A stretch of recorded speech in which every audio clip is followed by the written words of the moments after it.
Hey everybody, Chris the Old Ass Retro Gamer here, back for the second half of my Sega Dreamcast Livestream video game collection, Sega Dreamcast Livestream Part 2. It's been a very long day. I am very, very tired. I might start rambling. You've been warned. um, so, last time I did the first half of my Sega Dreamcast collection, all the way through the sports games. The last game I talked about was NHL 2K2, and now I'm going to talk about everything from that point on. I'm going for a complete Sega Dreamcast collection. It's a goal that I've had ever since I started collecting back in 2013. Again, keep on saying, oh, I'm going to finish it this year, and it just hasn't happened. I do have pretty much all of the hard-to-find, pricey games. Now I'm just going for all the commons. For some reason, all the commons are the ones that are hard to find for me. I don't know why. What's up, 8-Bit Glitch? How's it going? Welcome. And why am I doing these live streams? I bring it up every single time I do one of these. It is not to show off what I have, to brag. It's a visual record, just in case something bad happens, like a fire or I get robbed or something. I can say, like, these are the games I have in my collection. You've seen them. I'm holding them in my hands. This is what I had. So, yeah, it's to protect myself. So, want to also say Sega Dreamcast is probably my second favorite console of all time. It's one of the only two consoles I've ever bought day one on launch day, and I love it. Even though there was problems at the beginning, I'll probably talk about some of the games that I had problems with on day one also when I get to them. But outside of that, yeah, it's a great system. I don't know why people give it crap. Play the damn games. Everybody should do this. It's awesome. So let's get into it. So like I said, the last game I talked about last week was NHL 2K2. Oh, also, I want to bring up why I'm doing this on Wednesday instead of Thursday. Tomorrow is the Video Game Awards or whatever they are, and I kind of want to watch those, and those will be on while I'm streaming, so I wanted to move with the stream one day ahead so I can give myself the ability to watch that. So, okay, so NHL 2K2 is the last game I talked about. Let's get into it with Nightmare Creatures 2. This is a sequel to a PlayStation 1 game. It's a third-person action horror game. I like this one more than the first one for some reason. The first one's okay, but it was like clunky. It was when they were still trying to figure 3D out.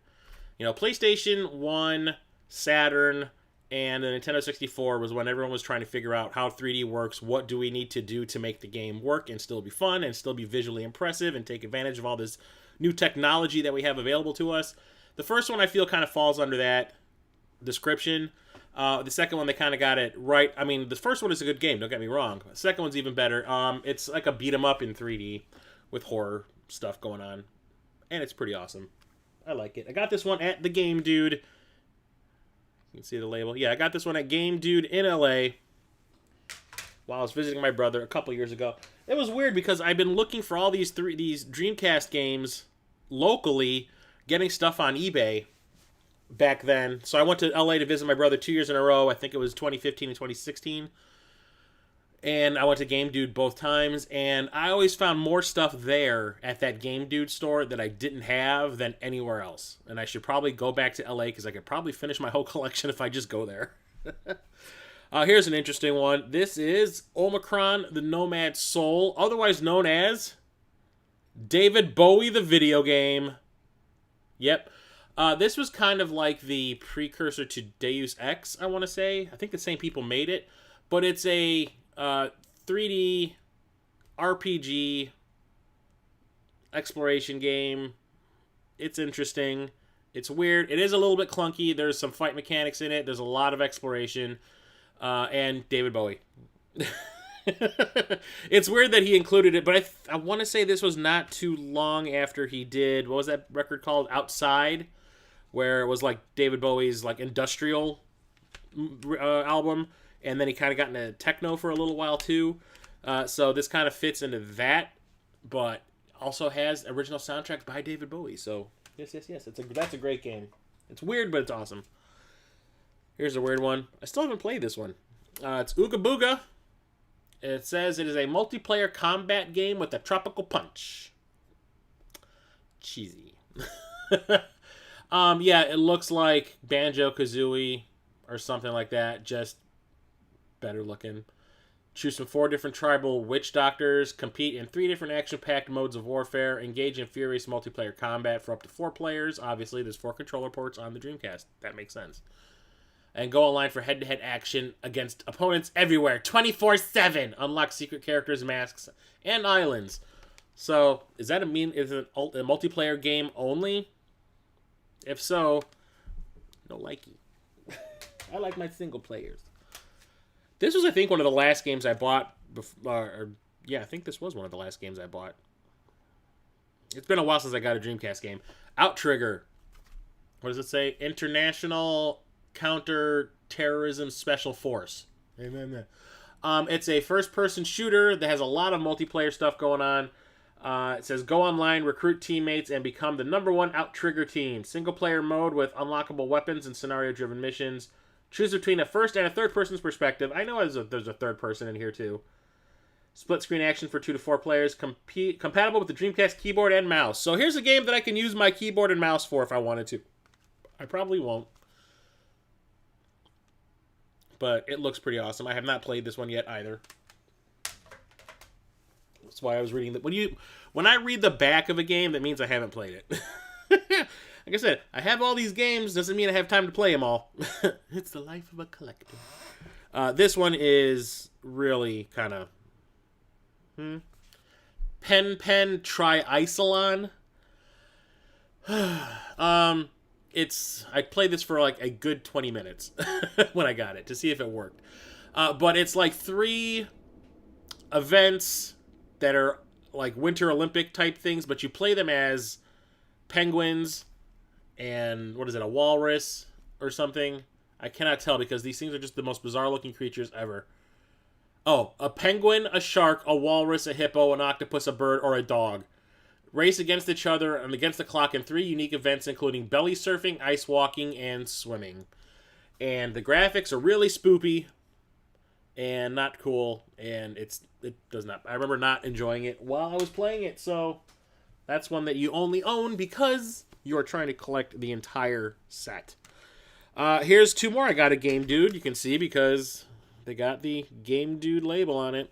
And I actually convinced my brother to take me back to Game Dude. So, the first year that I went to visit my brother in LA, we only went to the Game Dude the one time, and I lost my freaking mind. I almost got down on my knees and cried. I was just like, I was so overstimulated. There's so much stuff there to choose from. I didn't know where to even begin. Second time, I knew what was up. And the thing was, I realized that there was so much stuff there that was affordable that I could get with the money that I brought with me to be able to spend while I was in LA, that I convinced my brother to take me back there, not once, not twice, but 3 times. And the third time it was to get these 2 games because I was like, look, I was checking on eBay. These games are usually really kind of pricey for some reason. They were only like $7 at the Game Dude place. So take me back there, please, so I can get them. You know, otherwise I'll hitch a bus. I'll take a bus. I'll get an Uber or something. Just take me there, please. And that is Phantasy Star Online and Fantasy C. I told you guys I was tired. Shit. And Phantasy Star Online version 2. Credit card required for play. Aww. And this has the Sonic Adventure 2 demo in it. That's why I was wondering why this one was so heavy. Yeah, 2 discs. You got the game disc and the Sonic disc on it.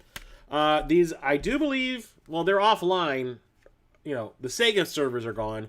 But I think there's like homebrew servers out there. What is up, Krillin? How's it going? Welcome to the stream. Yeah, these are offline through Sega, but I do believe there's homebrew servers out there where you can still play this with people online. And that's kind of awesome that these games have been going on for 20 years at this point. There's also Sega. I can't make sentences tonight. There's Phantasy Star Online games that came out for consoles after this, but I don't think any of them really had the impact that these did. Because I remember I bought the original one back in the day, and I was new to the whole MMO, multiplayer online scene, and I did not know what to make of it. I played it for, I want to say, a month, and then I was just kind of like, yeah, I'm done, because I didn't get it. After I've played MMOs after this, I understand now, and I probably would enjoy the hell out of this, but I didn't back then, so it just went right over my head. But whatever. Here is a game I talked about the first game in the series for the PlayStation when I was talking about those games. And this is Plasma Sword Nightmare of Bilstein, a sequel to Star Gladiator, which is a 3D one-on-one fighting game by Capcom. It's kind of like their Street Fighter EX series, but sci-fi themed. And it is actually really cool. A friend of mine, same friend I talked about when I was talking about the 3DO games, who would just sit there and play Star Fighter for the 3DO like all day long and just fly around and see what there is and not really do anything in the game and just like sightsee. When this came out, this is the game that he was sitting there playing for hours and hours on end. Why? I don't know. I don't think it's as great as that. It requires the amount of time he was putting into it. It is a fun game, though. I mean, it's a fun fighting game. I enjoyed it. It's not awesome, like Supreme Amazeballs type thing. You can still play Phantasy Star Online on a private server. If you ever wanted a private server you could use with PSOS, and I could still give you one. Remember the biggest one. Remember, I don't know if I'd actually want to play it now. It'd be kind of like clunky. I can't even use my Dreamcast right now because when I got my new TV, when I had my old TV, my old HD TV, I was using it through the VGA port, and I never switched the console itself back to the 3 cable support. So now when I try to plug in, it doesn't want to play because I need to switch the support. So I need to find someone with like a VGA monitor that I can plug it into so I can switch it back because it doesn't want to do it. I remember I bought this one not too long ago. Got this one off of Amazon, I do believe. And it's still sealed, so I haven't played it. But it is yet another racing game for the Dreamcast, and that is POD Speed Zone. Does this even tell me what POD stands for? Probably not. Pod, probably. Just Pod Speed Zone. Maybe. Could be. Possibly. I don't know. But it's a futuristic racing game that is able to be played online with the keyboard. Yes, with the keyboard, multiplayer, online race game. It uses the race controller. There's an accessory I never think to buy, the race controller. There's a million racing games for the Dreamcast. It makes sense for me to get the racing controller. But yeah, 8 futuristic cars across 6 surreal, mercilessly interactive tracks. Okay. Oh, this comes with 50 free hours of SegaNet. I missed out. Here's an awesome series. Okay, so, what was it? When I was even talking about the NES games in my collection, remember I talked about T-Scran Vigat, Trade, Sell, Collect, Retro Video Games and Toys. It was a raffle page on Facebook that I've won a whole shitload of games from them back before they imploded on themselves. And one of them was one of these games. So we've got the Power Stone and Power Stone 2. Power Stone 2, Power Stone 1 is actually kind of a pricey game nowadays. Power Stone 2, God, I can't talk. Even more so because I didn't think this one had a bigger print run. Yeah, compared to the first one, this one didn't have a huge print run. So it's harder to find, and I was really trying to get my hands on it because trying to get the complete Dreamcast collection, and I wasn't finding it cheap anywhere, so I saw that someone put this up for a raffle on that T-Scran Vigat page, and I want to say I put maybe $9 down on it. I want to say it was maybe 3 tickets I bought. Each was $3, so I spent $9 for a game that cost like $125 at the time, and I won. So that's the reason I own Power Stone 2 is because of that raffle site. But these are arena, they're fighting games. They can be played 4-player also, so it's kind of like a mix between a one-on-one fighting game and a brawler. Except you're stuck in an arena, like in a fighting game, but there's no... I mean, the boundaries are like walls. And you are fighting each other. You have to find these crystals that'll help power you up. The Power Stones, if you will. They will power you up. You can become like a super version of yourself that shoots laser blasts and does special attacks and all this kind of stuff for a limited amount of time. And yeah, just back and forth. It's huge. With the multiplayer, playing this with 4 players at once, I remember playing the first one like that. It's fun, but man, is it frustrating. It's like just shit constantly going on, and I could not make heads or tails of what was going on a lot of the time, but it was fun just beating the crap out of whatever it was that I was fighting. The second one ups the ante and, even bigger arenas and all that kind of stuff, and there's actually, like, things going on in the arenas now to fight you. Like, there's a gigantic sphinx on legs. You can kind of see it right here.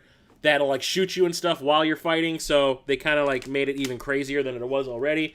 They're a fantastic game series. I absolutely love it. I talked about this series in my Forgotten Franchises That Need to Return video that I did, and I think Power Stone, we need a part 3 or a reboot or something for the modern day, and I think that would be fantastic. I could get Power Stone for like $65 from a place I made it had no manual. Yeah, for some reason they're really expensive. I think it's because, like, yeah, the first one is a really common game, but once people have it, they're not letting it go. So there's like not a lot of copies out there, I guess. But when it comes to part 2, I think it had a lower print run because I remember that coming out pretty close to the end of the Dreamcast cycle.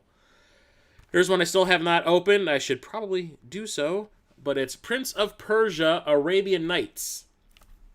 It's not a cinematic platformer like a side-scrolling one like the originals were.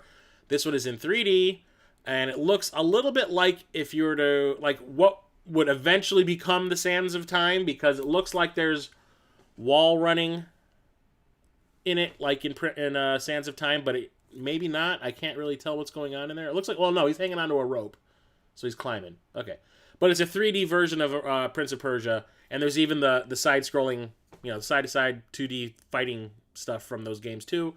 I really need to pop this open and play it, but like I said, I can't really use my Dreamcast right now. Dazzling 3D action adventure with puzzles and sword fighting. I love Prince of Persia. It's fantastic.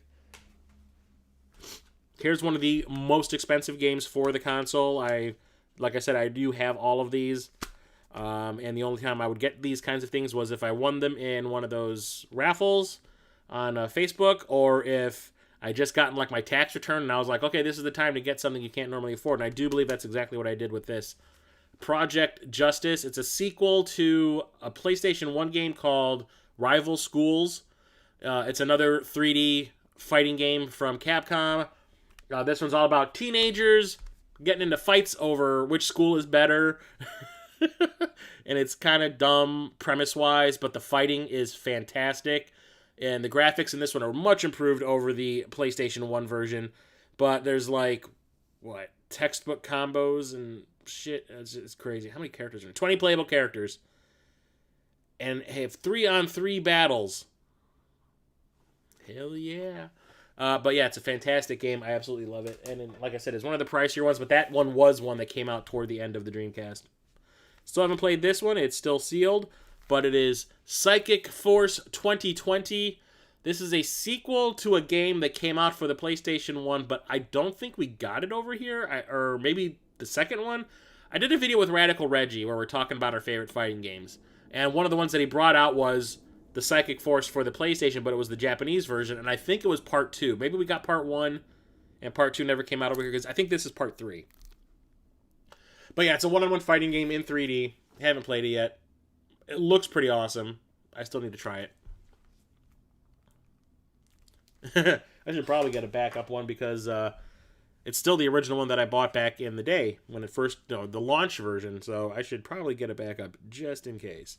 Here's another one that I talked about it when in the first part of this series, when I was like, why do they make these? I don't know.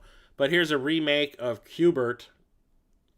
It's almost the exact same game. It's just been like 3D-ified, and not like it's a 3D. I don't think it is. Yeah, it's not like it's been like anything has been done to the core gameplay. It is still one screen, and you're hopping around on blocks, changing the colors until all the colors on the blocks are the same. It's just that they've been like really weirdly shaded now, and there's background effects going on and weird designs and stuff. It's the exact same game you remember Q*bert being. Just nothing really stupendous has been done to it, like with Centipede or Frogger. I remember playing this all the time with my friends when it first came out. I had not played a game in this series before this, and I ended up playing the other games in this series because of this, and that's Quake 3 Arena. I never played a Quake game before, but once I got this and I played the multiplayer with friends, local multiplayer, not the online. I never played this online. I was like, oh, okay, now this is a series. And then I went back and found out that my dad had Quake 1 and 2 for his PC, and I never played them. He never told me that he had them, so thanks. But I ended up loving those games, especially the first one with the Nine Inch Nails music and all that. That's pretty awesome. But yeah, it's a first-person shooter, but this one's more about... I mean, it has a single player, but it's more about the multiplayer experience in this one. And going back and playing this, when I repurchased it, for my current collection, I was like, how did I even control this back in the day? Because it moves so goddamn fast. I could not make heads or tails of what was happening. I was like, my thumbs, I loved it back then, but now things have evolved in this genre in the time since this came out. But yeah, it's hard to go back and play like some of these earlier first-person shooters. I hope there's a sensitivity or a speed setting in there that I can adjust, because it was like so fast I could not play it. Here's one I'll probably never play, but I had to have it for the collection because it's now in 3D. Railroad Tycoon 2 Gold Edition. I love how it says in there now in 3D on the cover. But yeah, let's build a railroad. It's like SimCity with railroads in 3D now. Whatever. You have to have this in order to have the entire collection. What's up, completionist? How's it going? Welcome to the stream. I don't see myself really sitting down and playing it, but you know what? You never know. I might sit down to play this one day and just be like, yeah, I'll give that one a shot and love it. I don't know, but it has not happened yet. Here's an awesome sequel to an awesome game. Rayman 2: The Great Escape. When I first got my PlayStation, one of the first games I bought was Rayman. And I think it was kind of cool that even though they could do all these new fancy things with the PlayStation 1, with it being on discs, and you got all these 3D capabilities, that Ubisoft still made a 2D platformer. But they used that technology to make it look like a living cartoon, and it was great. And this is the one where they went 3D. And it's not bad. It is actually kind of awesome. It's the exact same thing, platforming, just in 3D. And it's like Mario 64 with Rayman, and it's absolutely fantastic. Graphics are absolutely beautiful. It's awesome. This is the version to have. I think this also came out on the PlayStation 1.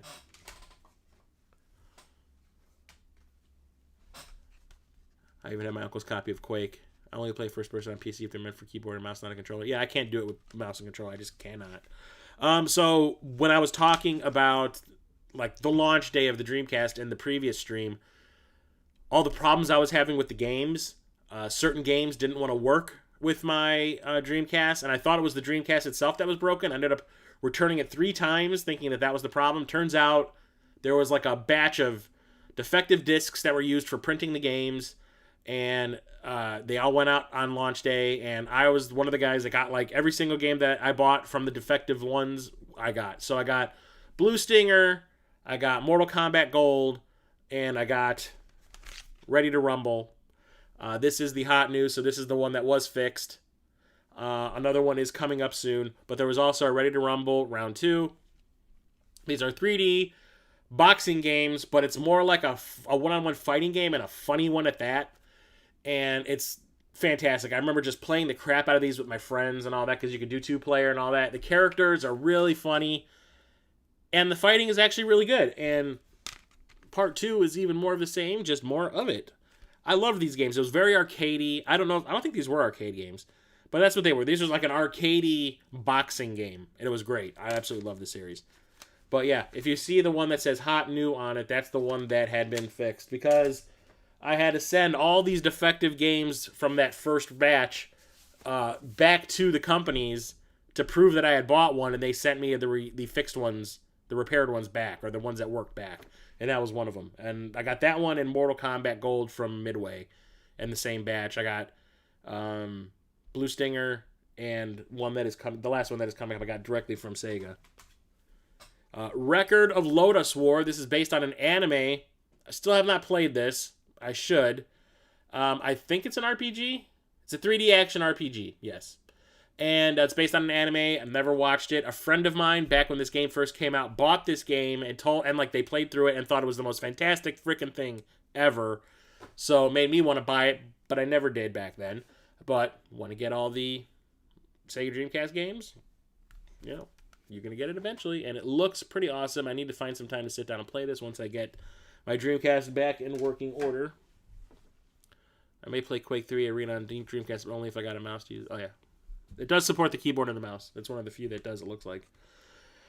This was also a thing on the Dreamcast that I'm surprised was a thing. Real Fishing Wild. So, did I talk about No, not yet. I have not. I talked about the controller, the fishing controller, in the last video that I own. That it's like motion controls, and you can use it actually to play other games like Soul Calibur and stuff like that.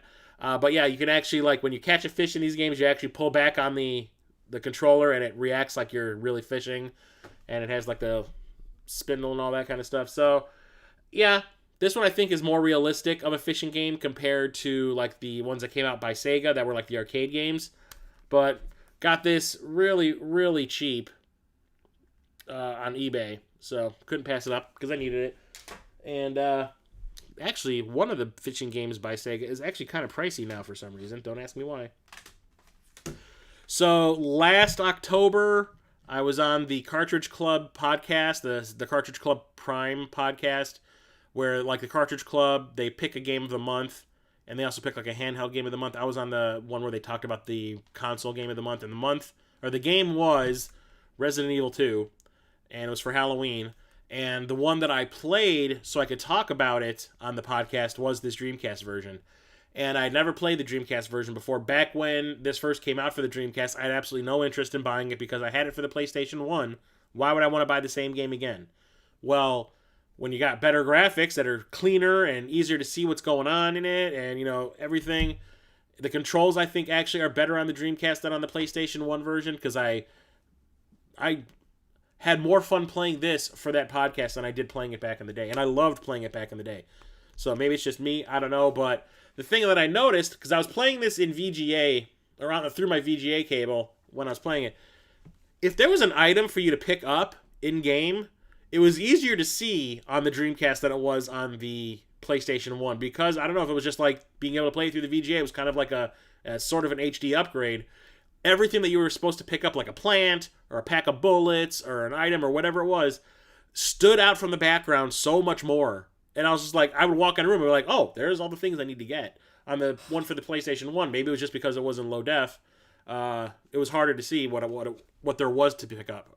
I'm slurring my words because I'm so tired. Oh, wow. I'm so tired. But I love playing this one. It is fantastic. And there was also Resident Evil 3 Nemesis on the Dreamcast. One of the few Resident Evil games, well, apart from like the newer ones, that I've never beaten. I got the one for the PlayStation 1 back in the day. I want to say I played it for like an hour or two, and then I just never went back to it for some reason. Don't ask me why. I really should, because I know that this is basically a side story of Resident Evil 2. Like, while this is going on too. And I really should, because I love Resident Evil 2 so much. And now that we just got the remaster of this announced, I definitely need to go back and play it.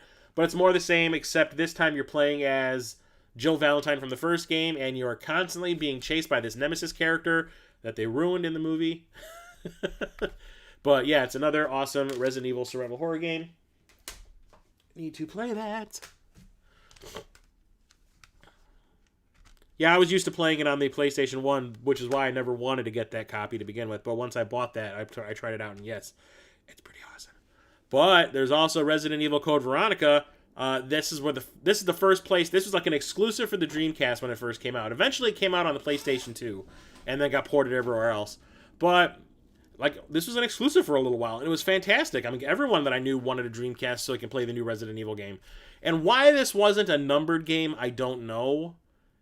I still don't understand why this wasn't called Resident Evil 4 Code Veronica.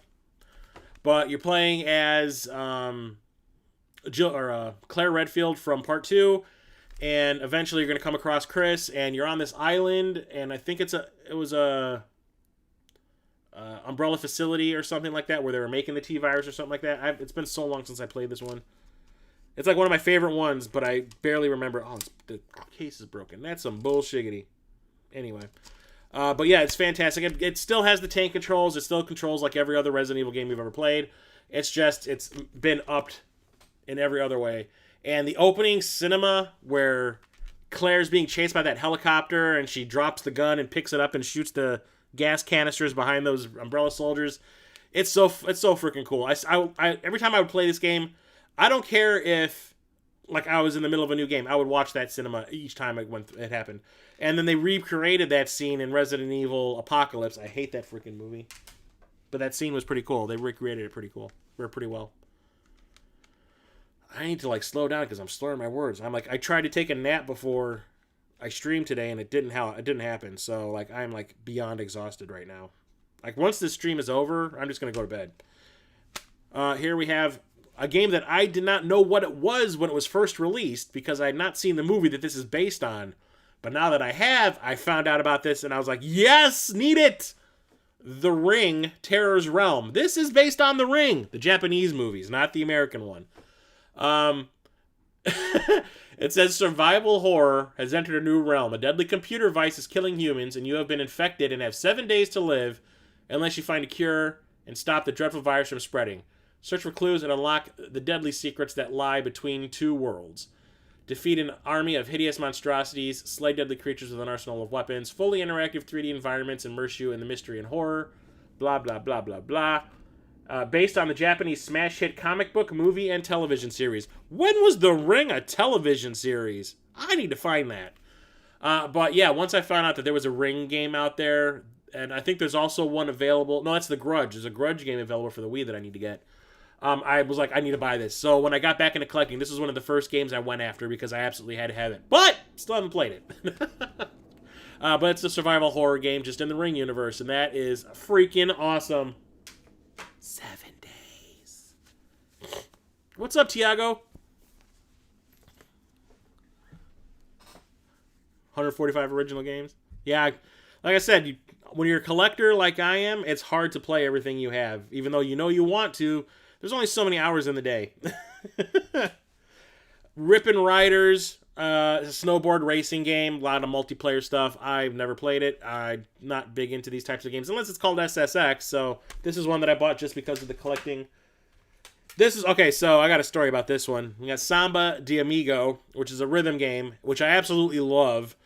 And the whole idea behind it is you have like these red icons at the top of your screen, yellow in the middle, green at the bottom, and these icons will like converge, and you have to like time your button presses when they converge. And they released a special controller to play with this game. And is it listed on the back here? Yes, it is. A Maracas controller, which I had. When I bought this game originally, when I found out that there were Maraca controllers for this, I like lost my shit. And I was like, I love this game. I absolutely need those. I bought the knockoff versions, not the official Sega ones, and they worked just fine. And basically what it was like a sensor bar that you would lay down at your feet. It was like that thin, and it was maybe that long, and you put it down on your feet, and you had the two maracas that you would plug into the controller, or the controller ports, and you had to have the maracas stationed above that sensor bar, and you would shake them, you know, like this, as long as they were over the sensor bar, and you would shake them to when the icons would converge. And it was super fun. Holy crap, the game was, I played this for hours and hours and hours. It was kind of a workout too, because you'd have these combos and you'd be like doing this, and it was nuts. And then when I found out, like, I got the controllers off of eBay, I would say relatively cheaply. I think I paid like $60 for them back then. And then like a year later, when like these things weren't around anymore, because I don't think this game was as huge as they wanted it to be, and those controllers I don't think sold like at all. The controllers went like through the roof price wise on eBay, so I ended up like going like, yeah, I'm gonna make some money. I sold them for like 3 times what I paid. So there's that. But I need to find those controllers again. And what makes me so mad is that when People Play Games, which was my local retro video game store, they're gone now. When they reopened for this one weekend in order to sell off all the remaining stock from when they originally closed, they had a set of the maracas sitting there. And I remember I walked in and like everyone had raided all the video games in the place. Like people were just like fighting over games. No one was touching any accessories. I was like, okay, let me go and find some games, you know, while there's still some to get. And on the way out, I'll come by, I'll pick that thing up, and I'll take it up to the front register. Somebody beat me to it. I was so mad. I was like, I should have just picked it up and carried it around with me throughout the whole store. Ugh, I was so mad at myself. We have Rush, San Francisco Rush 2049. I absolutely love this game. I used to play the arcade version all the time. It's a sequel to San Francisco Rush. This is the futuristic one where your car sprouts wings so that when you like go over a jump, or like there, you know, San Francisco's got all the hilly roads and all that kind of stuff. So instead of like doing like a jump, you can now soar.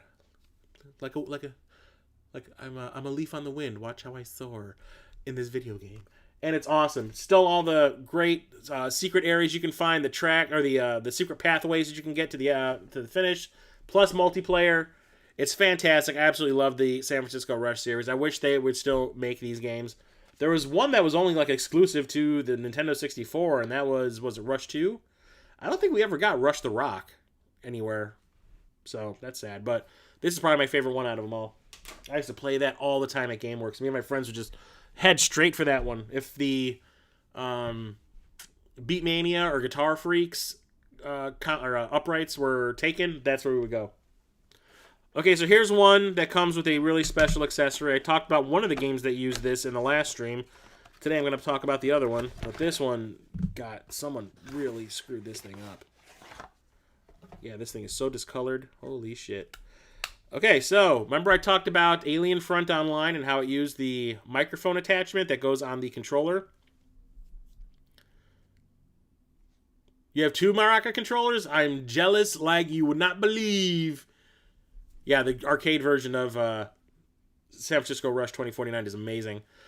So yeah, I was talking about where you use the microphone attachment as for like team chat while you're playing, because it was mostly a multiplayer game. Well, there was another game that used the microphone, and that is Seaman. Mega Dan was just ragging on this game in one of his streams the other day, and I was getting so annoyed. I was just like, dude, do you even know how to play the game? But it's a weird game, I will give you that. It is a strange-ass game where you basically are raising like a fish with a human face, and you talk to it. So like and it's like a combination between like a life simulator and like what were they called? Those little digital things that you would play. Oh god, what were they called? The little digital pets that you would have. I keep on wanting to say Digimon, but that's not it. The little Tamagotchi. Thank you, Ravenous Spectre. I appreciate it. Thank you for saving me. It's like a Tamagotchi, because you got to be attentive. You got to play it every single day in order to keep the thing alive, because you have to feed it, you have to talk to it, you have to give it companionship. And then at the same time, it asks you, the character will like talk to you and ask you like existential questions, like what is the purpose of life and stuff like that. And you have to answer it. But the thing is, the game, because this was early voice recognition in a video game, you had to keep the answers simple. And when you would say something, it had to be like, how are you? Or like, are you feeling okay? You know, like, what's wrong? Stuff like that. And it was interesting. And like, it didn't feel like a game. It felt like you actually had like a pet, because you had to like visit every day. Until everyone told me, you don't need to do it every day. Just like go and like play, do what you need to do for one day's worth of gameplay, and then go into the menu, change the date on your Dreamcast to the next day, and then go back in, and you'll be like, it was crazy. Like, I ended up doing that through my first playthrough because I wanted to see where this thing was going so much. I didn't want to wait. So I want to say what would have taken you like a month and a half to play through, I did it like in 3 weeks. And then I played it again, but I did it the right way that time, and I actually did it every day. And I think that was a much more rewarding experience. When I was trying to rush through it, I was just kind of like, that wasn't fun. Playing it every day is awesome. And then like where it ends up going, like just having to kill a creature in the beginning of the game in order to incubate the eggs for the Seaman in the beginning is freaky enough. Where it ends up going at the end is bizarre as hell too, but it's interesting. And that's what I always, when everyone asks me, so have you ever played that Seaman game? And I say, yeah, like, what do you think about it? I'm like, I always say it's interesting, because there's never been a game like this, and I don't think there ever will be another game like this. So this is the most unique thing I own for the Dreamcast, I think. Let me put this back up here. Seaman is so freaking good. It's freaky and good at the same time. I know, it's like, I didn't know what to make of it at first when I was playing it, but that was the thing, was back then, Sega was being experimental, and I enjoyed that. I thanked them for that, because I don't want to just keep playing the same genre of game all over again. At that point in time, I never played anything like that before, and I was excited about that. And that's why I liked my Dreamcast so much. It was giving me new experiences. Like, the multiplayer thing was, like, the online multiplayer thing was a new thing. I didn't really use it all that much, but it was there, and I was happy that it was there, just in case I wanted to do something like that. Yeah, Seaman, it's worth playing through at least once so you can experience it. It's weird, like I said, it's bizarre, but it's interesting. Like, I think it's a very rewarding game. Like, what you end up putting into it is worth it. I think it's amazing. Okay, so I was talking about that Real Fishing game. What was it? Real Fishing Wild? Well, here's why that fishing controller exists, and that is Sega Bass Fishing. So this is an arcade game. There was an arcade fishing game by Sega. They had it at the GameWorks that I used to go to all the time. That GameWorks still exists. I should probably go in there and see if any of the games I used to play when I used to go there all the time are still there. If this is still there, I'll probably play it. But like I said, I try to get all the fishing games all at once. So I bought this, Real Fishing, and the next... Well, it's another game I'm talking about, like three games away. I bought them all at the same time so I could have them because I just got in the fishing controller. And I'm like, well, gotta have something to use that with. But it's a fishing game, but like I said, it's very arcadey. It's very fast-paced. And the whole deal behind it is catch the biggest fish you possibly can. There you go. Which leads to Sega Bass Fishing 2. This one was actually kind of hard to find. I could find the original very easily. I could find the spin-off one easily. I could find that Real Fishing one easily. Finding Sega Bass Fishing 2 took a while. It took some effort. And I finally got it. And this is the one that I did play. And it is fun. It is more of the same. Another arcadey fishing game from Sega. But everything's bigger and better. And I enjoyed this one very much. For me to say that I enjoy a fishing game, that's high praise. Because that is a genre that I will stay away from 10 times out of 10 normally.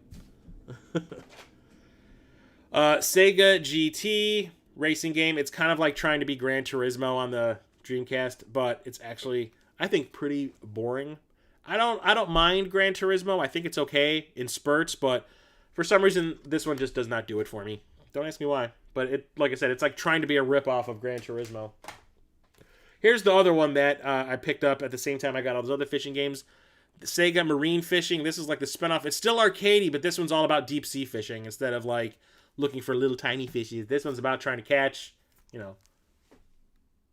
what is that? I can never remember. The marlin? Oh, what are those things? Swordfish. But yeah, deep sea fishing. Same thing.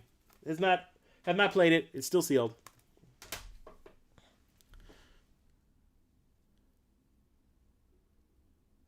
Sega Bass Fishing 2. Yeah, I don't know why that one took so much effort to find. It's like I kept saying to myself, this is a fishing game. Who gives a shit? This one, like we're talking about Sega GT and me not being like into it, this one I was. And like I said, back then I was not a racing game fan. I think the only racing games I liked were like the San Francisco games because those are arcadey and just fast and silly. And I really liked Ridge Racer, the original Ridge Racer on the PlayStation 1, Wipeout because it was futuristic and it had photon torpedoes. And that was probably it. But then this one came along, and it was at a point in time when I was like, I want a new Dreamcast game. There's really nothing out there. I'm going to settle because this one I think was on sale, and that's why I bought it. And man, this game took over my life for like a month. It's a Sega Rally Championship, Sega Rally 2, Sega Rally Championship. I'm not into rally cars. I'm not really into racing at all. But for some reason, this one being like a combination of Gran Turismo and like an arcadey racing game just did it for me for some reason. I thought this was so much fun. I never even played the original on the Sega Saturn before. I have it now, and I think it's a fantastic game. But like I had no expectations for this, so I just picked it up going like, oh, well, I guess I'm buying a racing game now. And this game just owned me for like I said, a whole month. It is so much fun. The graphics are fantastic. The controls were just spot on. Makes me wish I did have that Sega driving controller because this uses it, the race controller. I think I need to look that up. Maybe I'll look for it at the Midwest Gaming Classic in 2020. But this game is absolutely fantastic. It's one of the best racing games on the Dreamcast. Wacky Races? Oh, God. I think I played it for 10 minutes just to make sure my disc worked. I have one that I want to talk about when I get there, and it's not going to be pretty.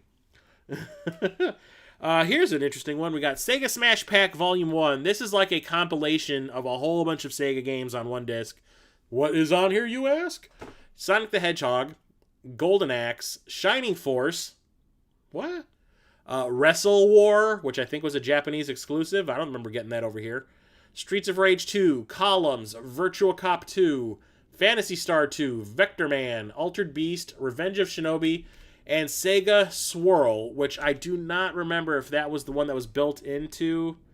Was that was the Saturn, the first online Saturn game, wasn't it? Sega Swirl, I want to say. But yeah, it's just a compilation disc. 12 games on one, which is awesome. Still haven't played a whole lot of this one. I tried it out when I first got it, but this game is weird. Seventh Cross Evolution, so it's a life simulator of sorts. So you've got this planet, and you have to like change the DNA of creatures in order to get them to be able to protect themselves, to be able to like survive on like in like the air or underwater if that's what you're going for. You can make them have like giant pinchers so they can have, they can be offensive. You can make them have a hard shell so they can be defensive. It's really bizarre. I don't remember what the end game of this is, like what the whole point of the game is, other than to just mess around with DNA. Like that's the only thing I was doing when I was trying it. To just create like these bizarre creatures that are created by you just plucking out pieces of DNA and putting other ones in.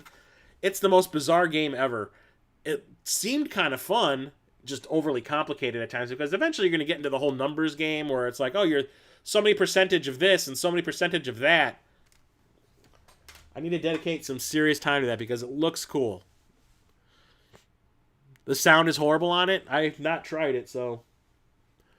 Sega Swirl is also the web browsers for the... Oh, yeah, because I know I've played it somewhere. I just didn't remember where.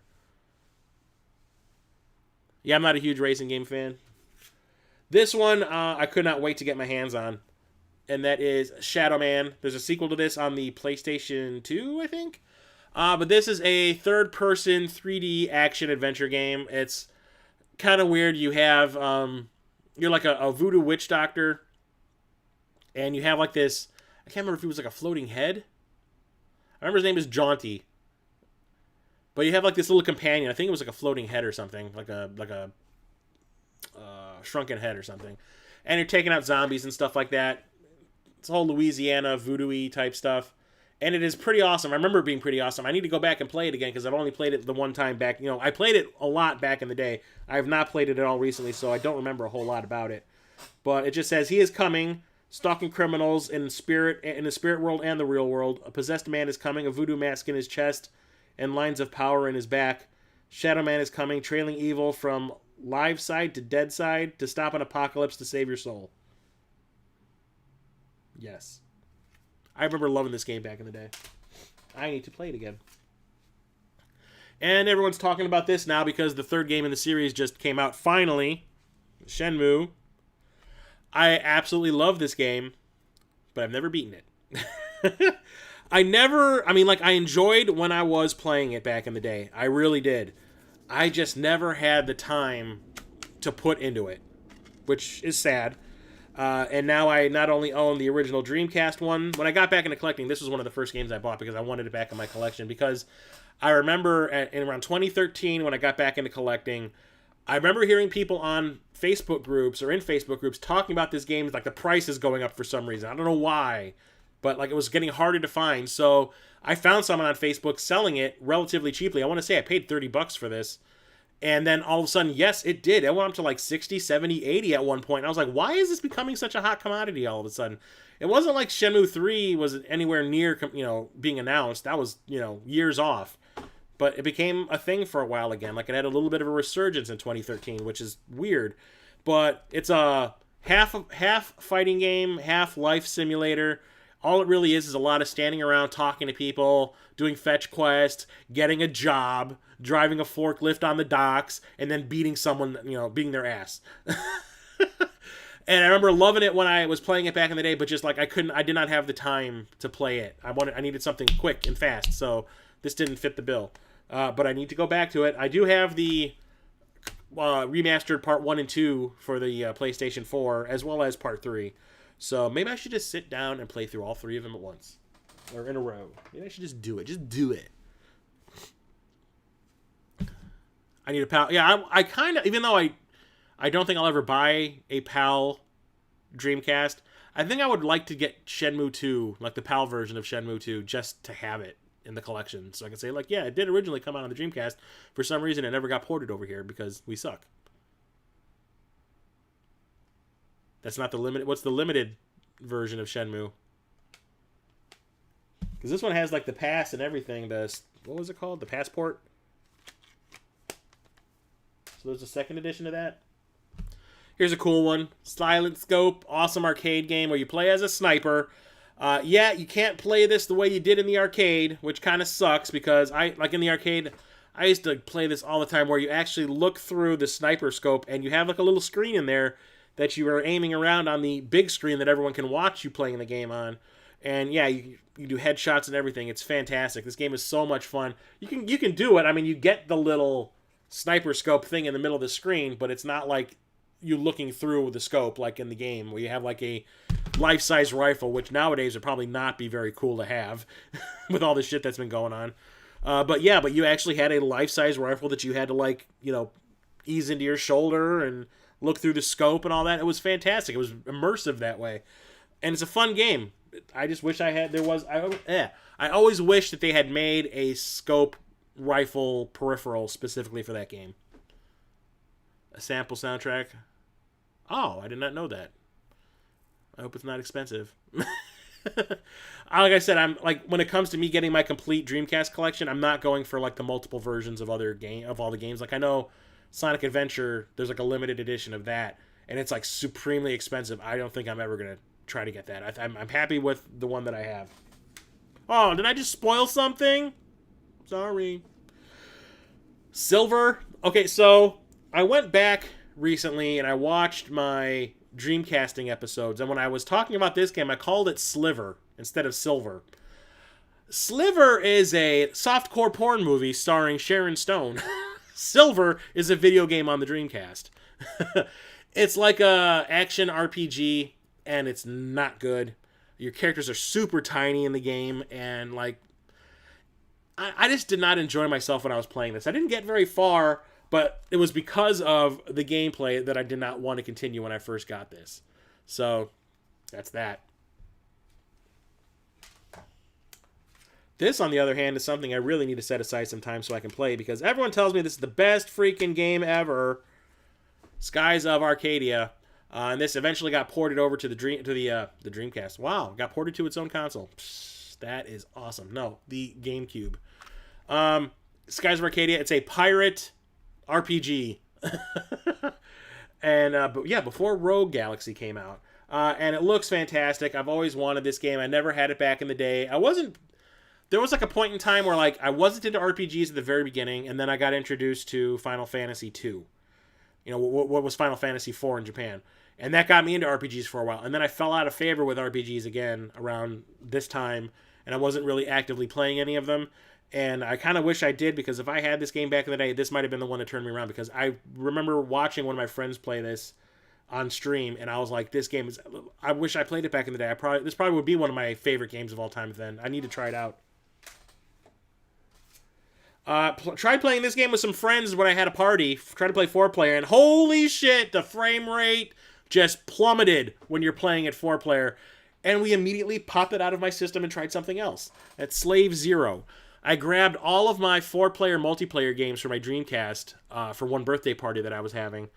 And this was the first one we tried, and it was so hard to play that everyone was just turn this crap off. Put in Worms or something. So yeah, we never tried this. I think we played for a good 10 minutes. We gave it a shot, and then we just gave up. But it's like a third-person action game where you play as a giant mech, and you're just going around blowing shit up. And as a single-player game, it's okay. But multiplayer, I'm going to say it's a no-go, at all. Here's one that I only bought because the complete collection. Snow Cross Championship Racing. It's snowmobiles. If I'm going to play a snowmobile racing game, it's going to be Arctic Thunder. How's it going, Top Spot? TJ, how's it going? Not expensive if you don't even realize it exists. Oh, maybe I will look for it then, just for shits and giggles. Yeah, the Sonic Adventure one's the one that I'm not going to buy. Yar. Might as well take turns if the frame rate is that low. Yeah, I hadn't played the game before that day, because I didn't own that back in the day. And the moment we hit start and the game's even selecting your character was chugging along, and we're yeah, no, play something else. We're doing it. put in a first-person shooter or something. I remember we tried to play Time Splitter's Future Perfect, but I have a PS2 Slim, and the 4-player adapter that I have is the one that was made for the fat PlayStation 2, and it didn't work. I had to get the Slim model 4-player adapter, which is some bullshit. Here's a game I loved back in the day, but I tried playing it again, and I didn't think it was all that. But that's Soldier of Fortune. It's a first-person shooter. There is multiplayer in here, I think. No, there isn't. I always thought there was. But the thing about this one is you could target people's body parts and blow them off. And I remember that was like a selling point in the media back then. Like when you would see the ads for it in the magazines, it would be like, blow an arm off, blow a leg off. You can do it in this one. And yeah, you can. And it was awesome back then. That was the reason I bought it back in the day. But now you play it and it's like a pretty clunky first-person shooter. But it's all right. And we're just talking about this. Sonic Adventure. I bet you're wondering, like, what's wrong with the cover of his? Well, the one I have is the 2 CD one. This is the one that has the Sonic Adventure 2 Trial. So this is a later release, I'm assuming. But yeah, you're like, what's wrong with that cover? It's been signed by people. And who is it that got signed? Last year, 2018, Midwest Gaming Classic, 2 people that were involved in this game were there. One of them was Johnny Gioli, who is a musician, and he did some of the music for this game. And he was on a panel with the other guy that I got to sign this, talking about working in the video game industry. The other person was John St. John, Duke Nukem himself, who voices Big the Cat in this. And he was there with Johnny Gioli on a panel talking about working in the video game industry. Yeah, he even wrote down, I'm big. Talking about working on this game together. They said they never really worked together, personally, but they knew of each other's existence while they were making the game. And yeah, it's kind of fantastic that I got to meet 2 of them and got the signatures for free. And the thing was, nobody gave a shit about Johnny Gioli's signature. So, like, I was in line to get John St. John to sign this. And I also had a copy of Duke Nukem for the PlayStation 1 that I got signed by him. And Johnny Gioli knew that nobody wanted his signature. So what he ended up doing was, when he saw the line of people waiting to get John St. John's signature, he walked down the line and he's like, Johnny Gioli here. You got something you want me to sign? I'll do it for free. And I was just kind of like, yeah, just sign this for me. He's like, yeah, there you go, buddy. I was like, all right, now get out of here because I don't care. Yeah, he voiced Big the Cat. Yep. Not for is it the not for retail version? I don't know. It doesn't say not for retail on here. Oh, it does. Not for resale. So this must have come with a Dreamcast. Awesome. Well, I bought this separately. But this was one of those games that I bought on launch day that did not work. This was the last game that I bought that did not work at all. So I had to send my copy of this back to Sega, and they had to send me a working copy of the game. This was one of those games that had all the defective discs at launch, and I was one of the unlucky souls that every single game that had a defective version of it, I had bought. So I had 4 games on launch day that did not work, which kind of stank, but whatever. This is the pack-in. But I remember absolutely loving the original Sonic Adventure back in the day. I thought it was fantastic, especially that first level. That first level just hooks you, gets you wanting to play it. Like with the whole thing with the whale chasing you and all the loops, and it's like, this is 3D like this is Sonic like I've never seen before. And then like once you get into the meat of the game, you're like, oh, it's a lot. Okay, it's gonna be like this, just wandering around, doing stuff. Okay, whatever. But yeah, I enjoy it. I don't think it's as good as the classic Sonic games.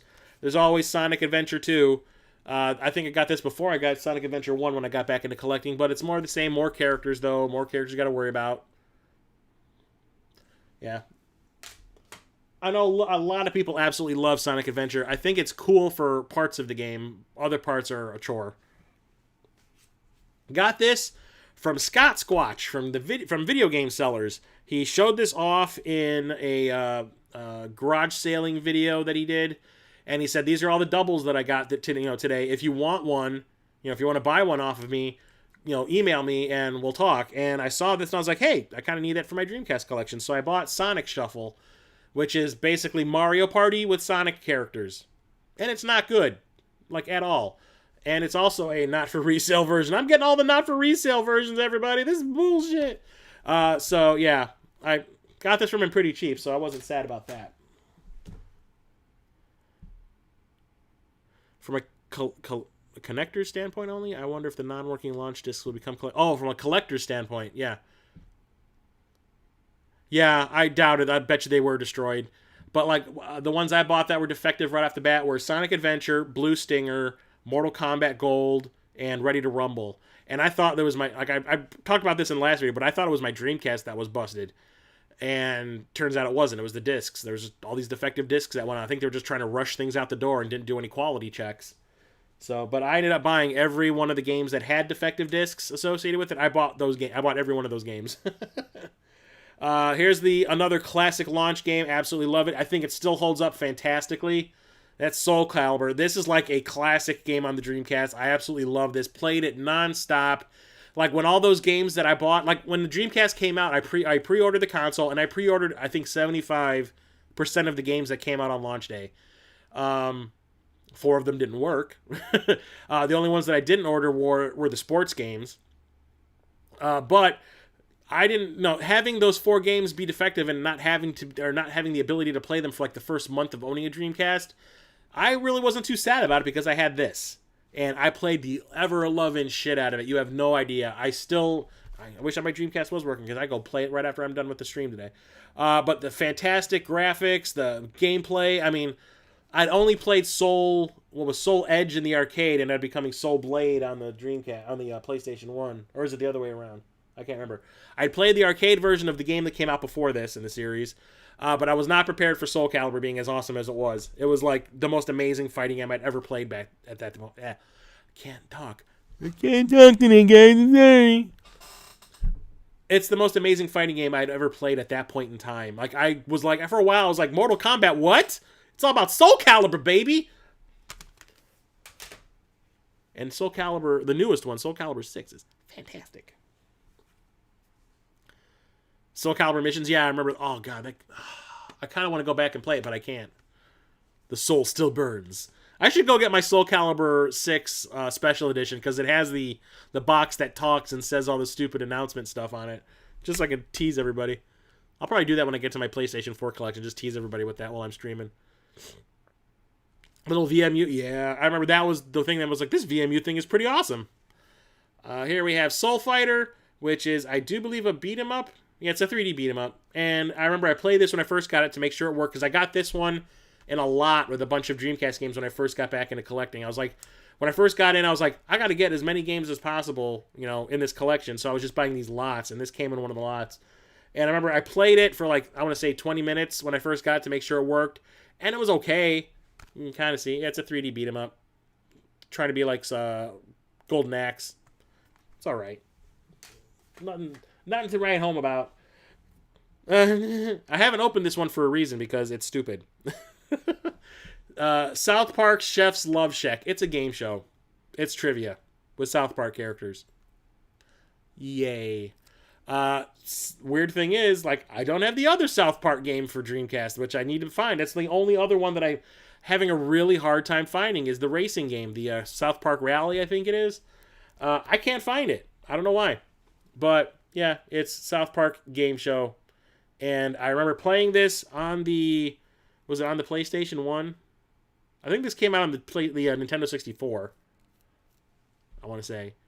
But I remember I played this somewhere, and I was just like, this is the dumbest freaking thing ever. But that's still sealed, because I'm probably never going to play it. This one is still sealed, but I played the ever-loving shit out of this one back in the day.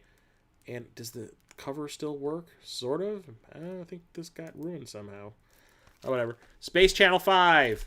And yes, this has the lenticular cover, but it's not really working. I think it might have gotten damaged somehow. But you can kind of see her doing her little leg kick.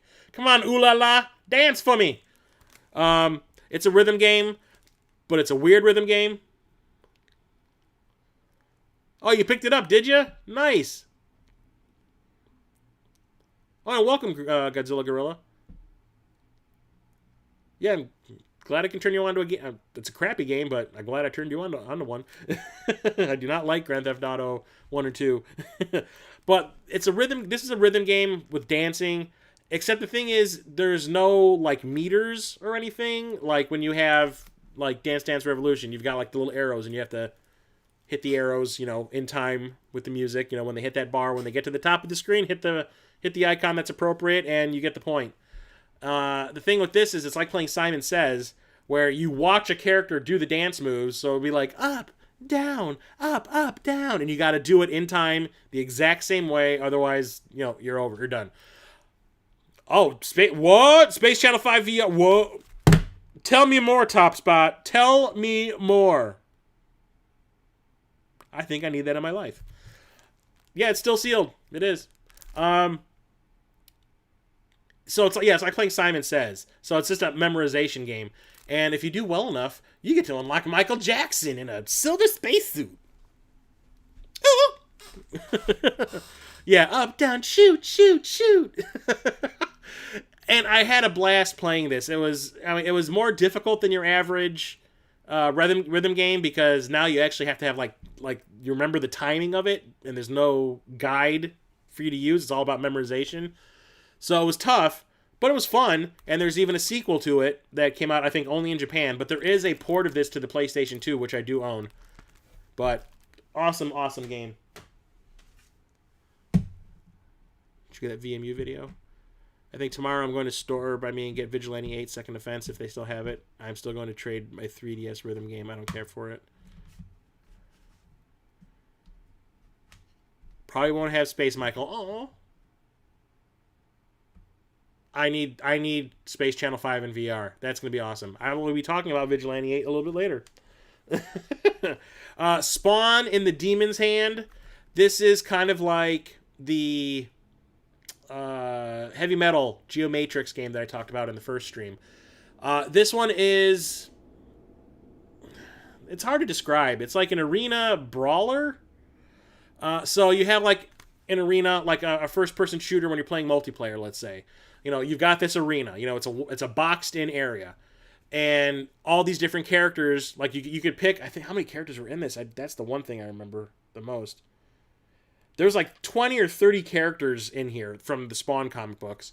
And you pick the one you want, and then you're dropped in this arena, and there's like, say, 4 other people in the area you have to kill. You have to take them out in order to get to the next one. And that's really all it is like you're going around searching for all these people in these arenas, killing them, and then you get to move on to the next level into a different arena with different characters to fight. But this one was like one that was focused mostly on being like a multiplayer, 4-player game. And that's how I used to play it all the time. I did play this single player a lot, but playing it multiplayer was where it was at. But nowadays I try to play this and like heavy metal Geomatrix, and I was also talking about when I was talking about Quake 3. It's so fast paced that it's hard to keep up with what's going on. Back then it didn't seem so strange, but now like I'm used to a certain way of playing a game, and it's overwhelming to me for some reason. But the weirdest thing about this game is they could not animate Spawn's cape like at all. It would have broken the game. So when you play as Spawn, he is capeless. But it's okay. The game is fun, don't get me wrong. It's a Capcom joint. It's fun. It's just be prepared to like have your eyeballs melt because it is so fast-paced.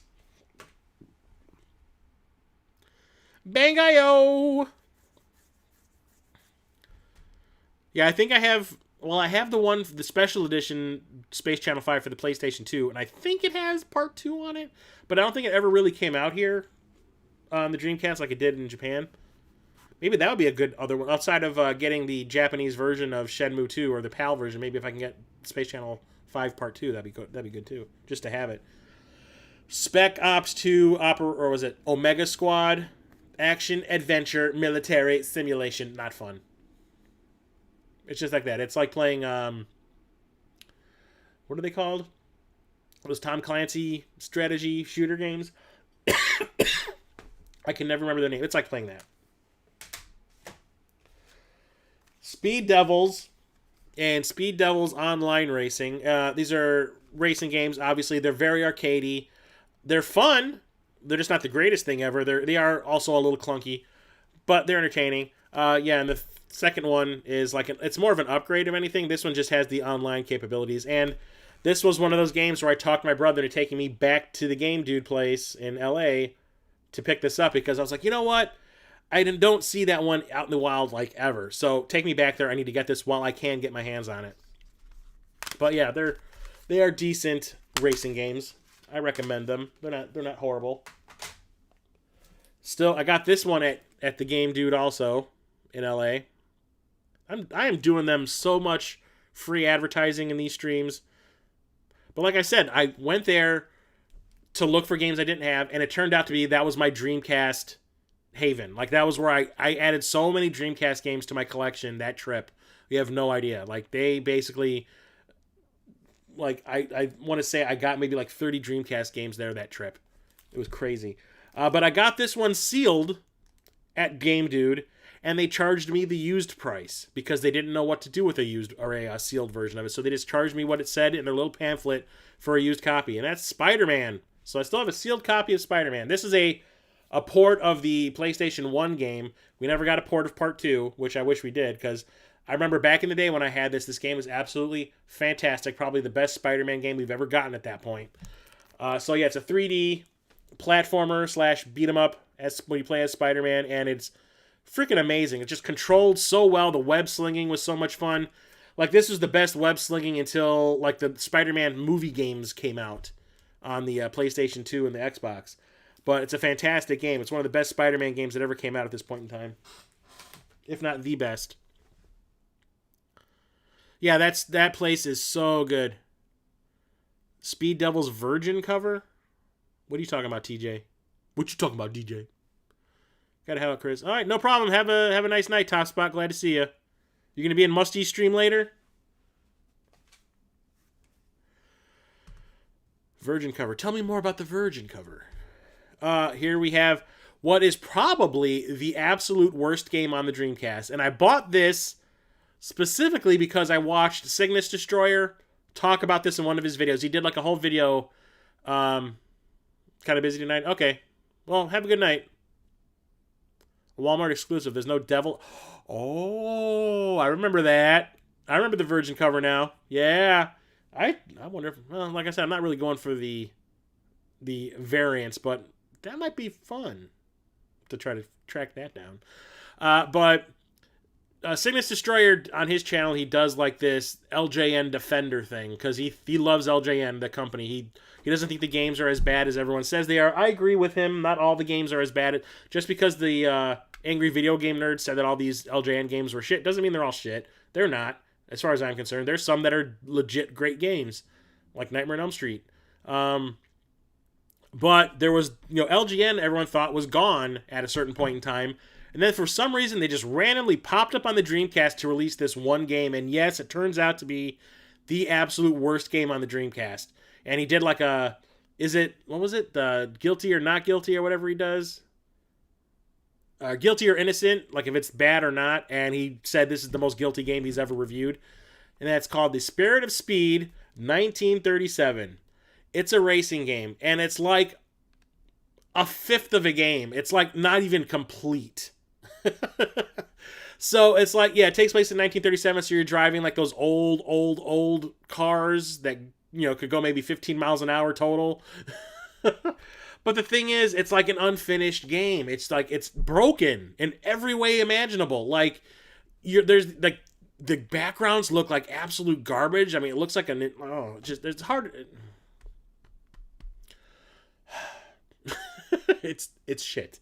I remember one of the biggest problems he described that I found when I played this was when you're driving through like a city and you've got a lot of turns, if you just barely clip the road, like the barrier, like the side of the road, because if you're not on the road, you can't drive off-road at all. There's like a barrier on the road, and if you touch it, your car stops dead. And your car will spin around. It makes no sense the way the game is designed. It is trash. It is beyond. This is one of the worst games I have in my collection. It is like unplayable. It is so bad. LJN. Well, yeah, like I said, that's why I think that whoever developed it, it might have been Acclaim, because Acclaim was part of LJN at one point. I think it might have been Acclaim that had this game commissioned to be made, and when they got it and they realized how crappy it was, they figured it's definitely got to throw the LJN rainbow on it because, it'll let everybody know what's up because it's bad. We don't want that associated with our name. This game is absolutely fantastic. Star Lancer. It's Wing Commander. on the Dreamcast, basically. It's a Wing Commander style game. It is a outer space exploration, shmup, or, shooter simulation. Great storyline. It is fantastic. Amazing effing graphics. I mean, it is so good. This and, what is it called? Deep Fighter. Star Lancer and Deep Fighter are two of my favorite games on the Dreamcast, hands down. They are absolutely fantastic. Yeah, Star Lancer is amazing. If you like Wing Commander style games, that's your jam. It's my jam. I talked about this one in one of my. It's a Star Wars game. There's a lot of Star Wars games on the Dreamcast, surprisingly. I did a video when Force Awakens was coming out. I did two videos. One was like Star Wars games the bad, and then Star Wars games the rad. This one showed up in my bad one. And that is Star Wars Demolition. So this is a port of a PlayStation 1 game. It's Twisted Metal with Star Wars characters. And I love me some Twisted Metal, and I love some Star Wars too. So when I heard about the two of these things being smashed together, I was over the moon. I was like, I need that in my life. So I bought the PlayStation 1 version back in the day, and I thought it was pretty good.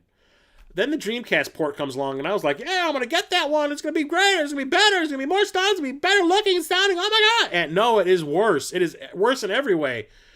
I don't know what happened here, but the controls got broken somehow in the transition. Don't ask me why. I hate it. I absolutely hate this game.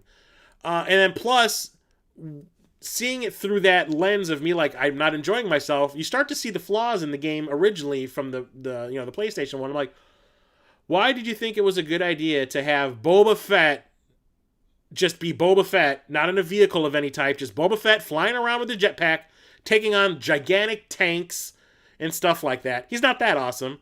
No, and it's like going up against ATSTs and a pod racer and all that. No, it's dumb.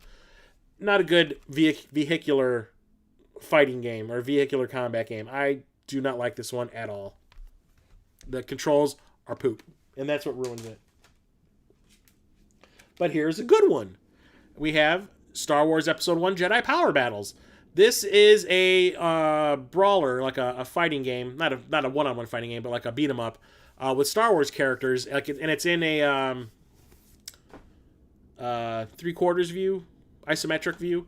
And it's actually really fun. There's a port. This came out on the PlayStation 1 also. There's also a Game Boy Advance game version of this. Which is actually not too bad. And you get to unlock all these other Jedis you can play as and all that. And it's actually pretty fun. It's just a beat 'em up in 3D with Star Wars characters. And I really enjoy it. It's not too bad. It's like all the games that came out based on Episode 1 were better than the movie itself. Because I cannot stand Episode 1. It's like I get embarrassed watching it. I tried to watch it on Disney Plus a couple of weekends ago, and I couldn't do it. Couldn't do it! And here's the last one that came out for the Dreamcast. It's Episode 1 Racer, and this game is fantastic. This is the closest you're going to get to the arcade racing game that they released. I do believe this is a port of... Well, no. The Dreamcast version and the Nintendo 64 version were completely different things. I mean, they're both racing games, but they're not the exact same game. They're just a little bit different. But this one is the one to get. I mean, the one on the Nintendo 64 is not bad. This one is the one where it's like, oh my god, the speed. I can feel the G-forces. It looks so good. But yeah, it's all about pod racing. Get to unlock new characters and stuff like that. And it does feel like you're going 600 miles per hour. Super fun racing game. I really love this one. And then here's some of the more expensive games for the console. 3 of them to be exact. We have Street Fighter Alpha 3. What is it? Street Fighter 3 Double Impact and Street Fighter 3 Third Strike. For some reason, I don't think Alpha 3 is one of the expensive ones, but the Street Fighter 3 games were. The only place you could get Street Fighter 3 on a home console was on the Dreamcast. So these are exclusives. And the thing was, I was not a Street Fighter 3 fan. The amount of popularity that Street Fighter 2 had back in the day. I mean, everywhere you would go, you would find a Street Fighter 2 cabinet. You go to a 7-Eleven, there was a Street Fighter 2 cabinet.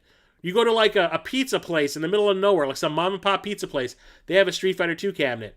But when Street Fighter 3 came out, I never found those arcade cabinets anywhere. I think I found one in a nickel arcade that was by me that I never went to because it was always just little kids would just hang out there and just scream and shriek, and I was like, hell with this noise. But like nobody ever had a Street Fighter 3 cabinet that I could play, so I was not attached to the series at all at any point. So the only time I ever got to play them was on the Dreamcast, and that's pretty cool. Where I want to say that the original Street Fighter is on here. Yeah, it contains 2 arcade hits. You got the Street Fighter 3 New Generation, which was the original version of it, and then when the updates, Chris.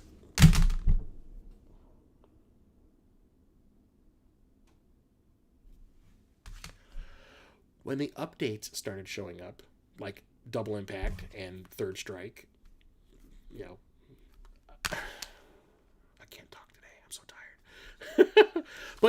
but when I did get to play them, they are fantastic fighting games. I love them. I love the characters. I love the fighting system. I love the graphics. The hand-drawn animation is absolutely beautiful on the Dreamcast. And why this wasn't more popular, I will never know. Because, like I said, Street Fighter 2 was everywhere. Street Fighter 3 was not. And I do not understand that. And then there's always the Alpha series, which is the prequel series to the original games. Probably to make up for the original Street Fighter game that, the first Street Fighter, which was awful. But these are fantastic just as well. Let's see. Double Impact. Street Fighter Alpha. There you go. Stupid Invaders. This game is stupid. Why it's on 2 discs, I do not know. Yep, it is. This game is so dumb it's on 2 discs because I could not figure out how to squeeze it onto one. But it's like a 3D platformer, kind of like Mario 64. It's just not very good. Yeah, Ubisoft was very hit or miss back then.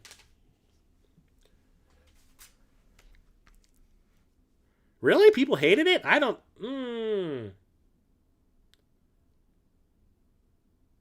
They are so good. I don't understand why it wasn't more popular back in the day. Like I said, no one had that arcade cabinet anywhere. Super Magnetic Neo. This is a 3D platformer where you play as this little guy who has a magnetic head. And he's kind of adorable, as you can see. It's actually a pretty fun platformer. I enjoy it a lot. I'm going to try speeding through these because I've been talking for an hour and a half already and I still got tons of games. Okay, so Super Runabout San Francisco Edition. This is trying to be San Francisco Rush, but failing miserably. Suzuki Alstair Extreme Racing. It's motorcycle racing. It looks okay, but it doesn't play very well. Sword of the Berserk Guts Rage. I had this game back in the day. Did not know it was based on an anime of any kind. But it is crazy. It's a beat-em-up where you play as this dude, Guts, who has this gigantic freaking sword like Cloud Strife from Final Fantasy VII. And it's nuts. There's like these mutant people running around and you have to kill them. And you got this girl who won't talk that's hanging out with you. I never beat it back in the day, but I enjoyed playing it, even though like your sword would get stuck on everything. You try to swing your sword, and if you're anywhere near a wall, you go, bing, ow, I can't do it. And then you're getting annihilated by the bad guys that are surrounding you. It's a fun game, but it's a frustrating game at the same time. Sydney 2000, it's all about the Olympics. About as good as you'd expect. I mean, shit, even on the back here, it looks like shit. I got that at Half Price Books for $1. Here's one of the more expensive games for the console. I got this off my buddy Felix the Brett from Batterad's Nerdatorium on Facebook. And I saw that he had it in a stack of games that he was trying to offer for sale on Facebook. And I was like, give me it! Don't sell it to anyone else. I will find you. It's Techromancer. Like, for some reason, the Capcom fighting games are the ones that are the most expensive games for this console. And they're also the most prolific developer for this console, too. Like, they really embraced the Dreamcast, which I was very happy about. But it's a one-on-one fighting game that's in 3D, but it's all about gigantic robots fighting. Like, gigantic robots. So if you can imagine Street Fighter 3, just with giant mechs, that's what this is. And it's amazing. It is so much fun. The graphics are so beautiful. Tee Off. It's golf, but it's cartoony golf because everyone's like a little chibi character. Nah. Tennis 2K2. This is the sequel to Virtua Tennis, and it is actually pretty good. And I was really happy that they managed to stick the Williams sisters on the cover here because they were like the hottest thing back then. So, Serena Williams, yay! It's actually a very fun sports game. One of the few sports games I actually liked. I cannot get into this series.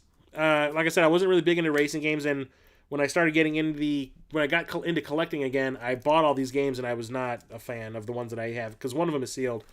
We've got Test Drive 6, Test Drive Le Mans, and Test Drive V Rally, which is rally racing. Duh. And they're okay, but they're just not great.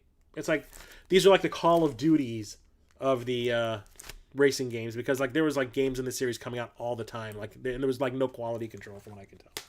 So I was not a big fan. So Le Mans V Rally. Here's one of the few RPGs available for the Dreamcast, Time Stalkers. Technomancer is fun. Giant Robot. It is so much fun. I love that game. When I bought this at this store near me called The Exchange, the clerk kind of got pissy with me for buying this because he wanted it. He goes, when I brought this up, I had like a stack of games, and he goes, oh man, I was going to buy that on Friday when I got paid. And I was like, oh, I'm sorry. He's like, no. He's like, you're going to love it. He's like, have you ever played it before? And I said, no. I wasn't really into RPGs at the point in time when the Dreamcast was a thing. So I never played any of the RPGs on the console. So this is like, going to be new territory for me. And he goes, oh, trust me, you're going to love it. And I still haven't played it. But it's a standard, from what it looks like, a standard JRPG, turn-based. So, cool. TNN Motorsports, TNN Motorsports. Wow, I can't talk. Hardcore Heat. Yeah, it's Bigfoot and stock car and whatnot racing. It's not good. Not good at all. Tokyo Extreme Racer and Tokyo Extreme Racer 2. These are decent racing games. It's kind of like Fast and the Furious, the game, a little bit, with like really fast cars racing at night illegally and such. But like I was saying, like that Mega Dan stream where he was like bad-mouthing the Dreamcast, he was like, all that console is fighting games. I'm like, no, all this console is racing games. Here we have Tomb Raider Chronicles and Tomb Raider The Last Revelation. This is actually Tomb Raider 4. I think they were talking about ending the series with The Last Revelation, and it sold so much that they kept the series going. So, like, I think Lara Croft dies at the end of this one, and then they ended up doing, like, the Chronicles is, like, a prequel or whatever, and then they did the Angel of Darkness, and then they rebooted the whole series, like, twice. But I really love the original Tomb Raider. I mean, I liked it. I loved Tomb Raider 2.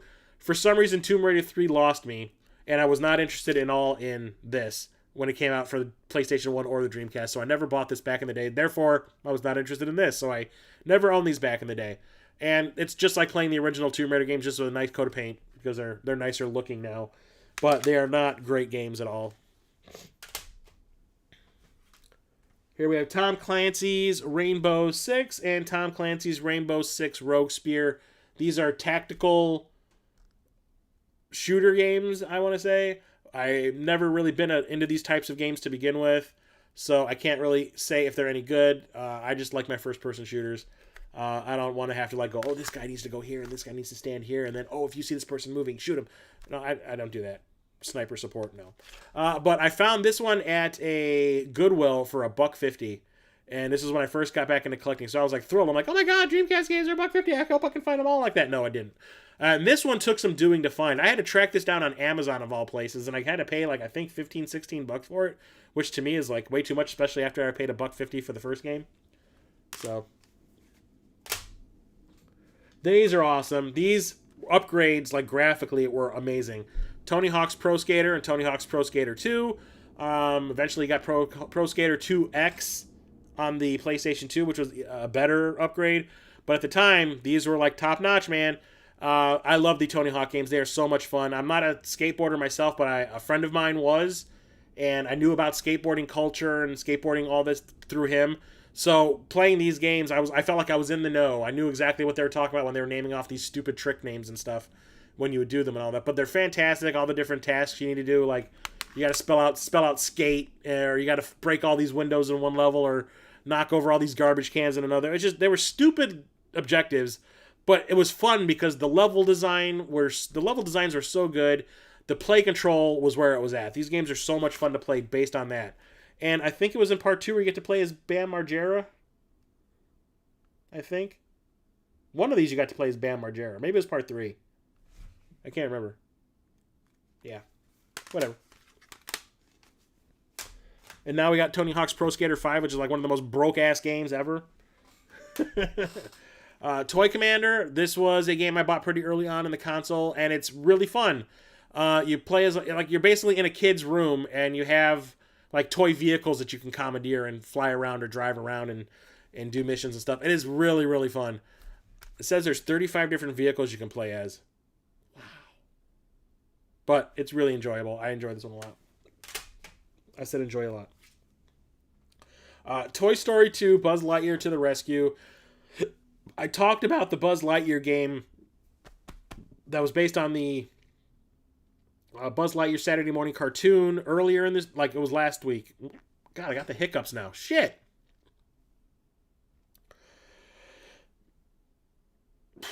Crap. This feels more like a sequel to that. It doesn't feel like it has anything really to do with Toy Story 2, the movie, because you're just playing as Buzz Lightyear. Shouldn't you be playing as Woody just as much? Because, you know, he's honestly like the second main character. But it's not that great. These Disney games back in the day were not the hottest things. Here we have Trick Style, which is hoverboard stuff, trying to be Tony Hawk, but with hoverboards. It's okay. Here's an awesome, unique game, Typing of the Dead. One of the few games that used the keyboard, like, at all, and it was the whole point of the game. So it's basically House of the Dead 2, but instead of using a light gun, you use a keyboard, and like a word will pop up on screen when there's a zombie coming at you, and you have to type that word out as fast as you possibly can. And if you do it correctly before the zombie gets to you, boom, boom, boom, boom, boom, he's dead. And it's weird seeing how they, like, hacked their own game. So instead of the characters that you're playing as running around with their guns, now they're running around with, like, a keyboard on their, like, hanging off of they got the straps and they got a keyboard in front of them. It is the funniest thing to see go down. I loved it.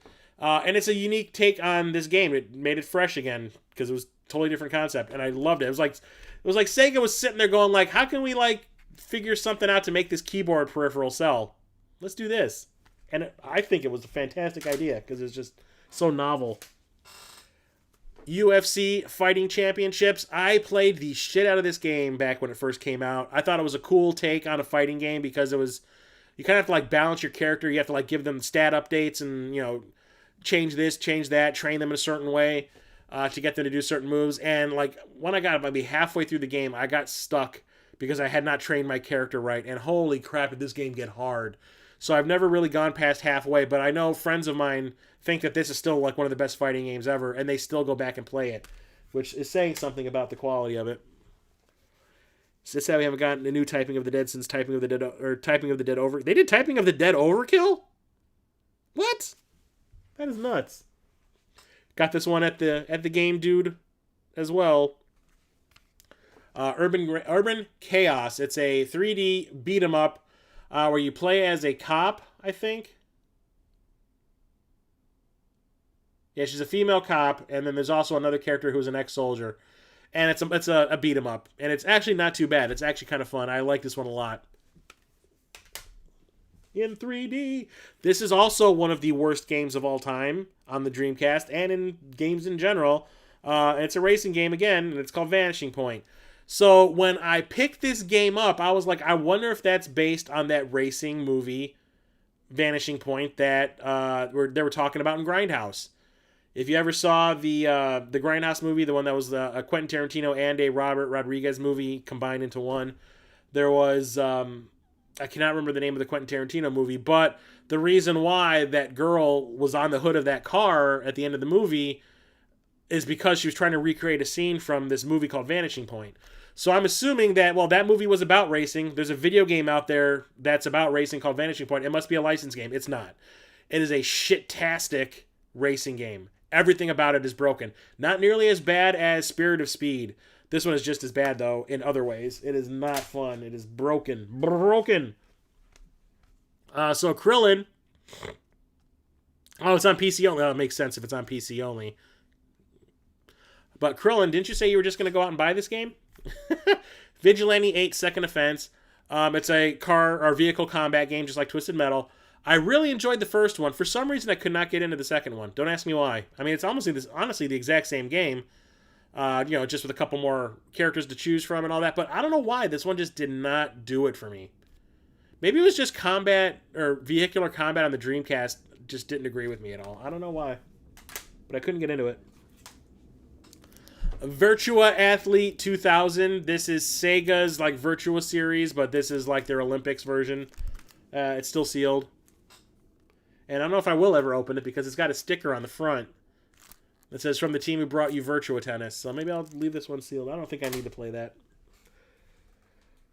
Virtual Fighter 3 TB. I do not remember what the TB... What is it? Team Battle. Team Battle. That was what it was. Virtual Fighter 3 Team Battle. It's okay. It's not the best Street Fighter Virtual Fighter game out there.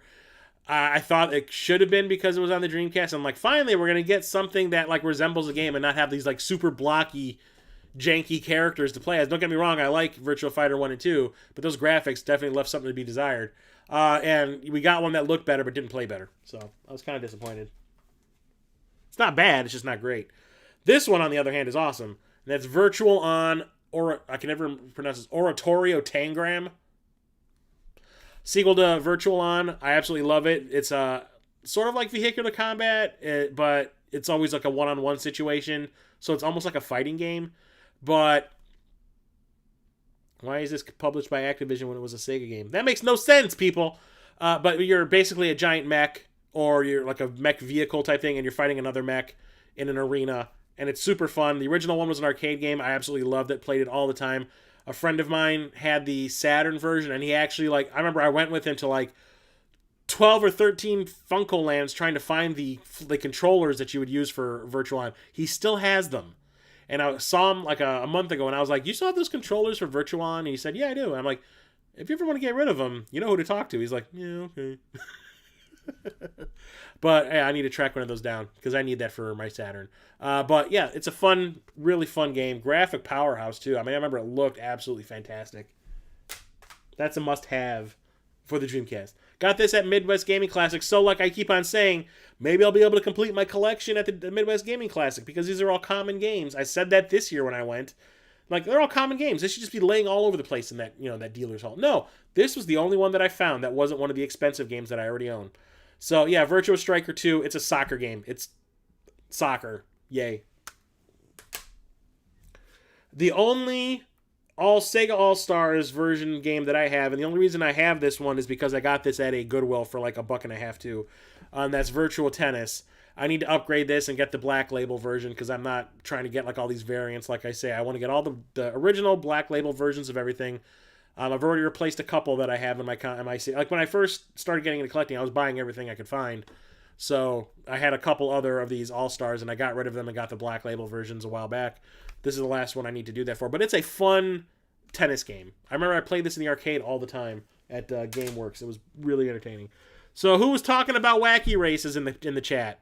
What's up, Rising Blue Phoenix? Welcome to the chat. Yeah, this is a Mario Kart clone just with the Looney Tunes characters. And, well, I don't know. These are just Hanna-Barbera characters then, right? Yeah.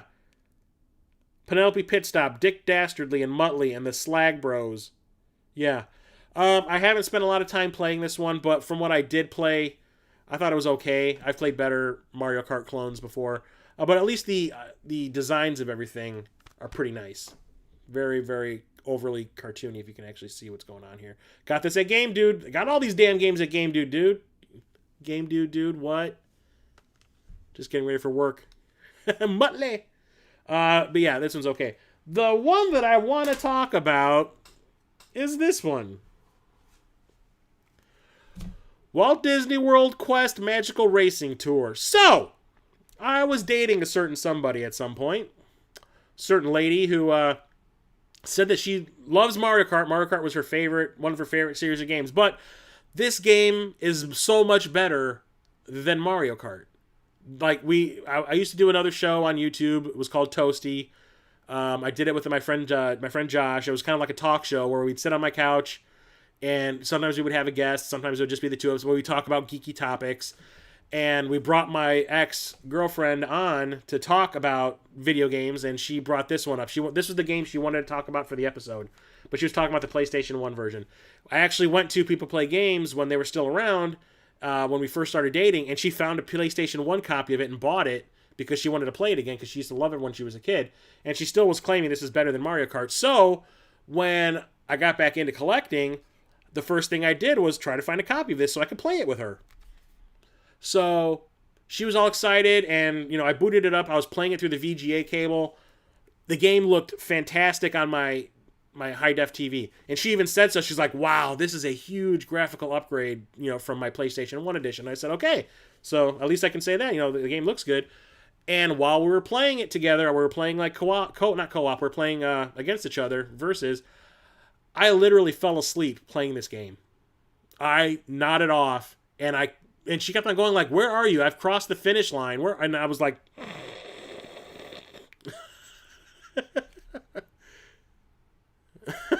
what the hell, right? Really? This game is terrible. It's terrible. This is nowhere near as good as any Mario Kart game I've ever played. Take the worst Mario Kart game ever made, and that is still a million times better than this. The graphics are janky. They look great, but everything just, they're sharp, but that's just because it's being played through HD. But like the arenas, the tracks are terrible. The controls are terrible. Everything about it is just a low rent ripoff with a Disney skin put over it. It is not fun. I absolutely hated it. And then she actually got mad at me because when she realized that I'd fallen asleep playing her favorite game, she actually got mad. And I was like, I can't help it. I didn't like it. It's bad. And I've been wanting to talk shit about this for the longest time, but I haven't. But this game is garbage. No one wants to hear me talk about these, but because they were released physically, I had to get them. So we got the Sega Dreamcast web browser and the web browser 2.0 with Sega Net. Had to have them just for shits and giggles. Here's another sealed one. This is Wet Tricks. It's like a spin-off of Tetris. Amazing new 3D puzzler. Except it's all about containing water. So you've got like this topographic map thing that has peaks and valleys and all that, and you have a certain amount of water, and you have to like contain it all, and you have to like change the height of things in order to get the water to go where you need it to go. I've never played it, but I watched somebody play it on online, and it was okay. It just seems kind of jank to me, so I never bothered opening it. This one is stupid as hell. I don't know what the hell they were thinking when they made this. Who Wants to Beat Up a Millionaire?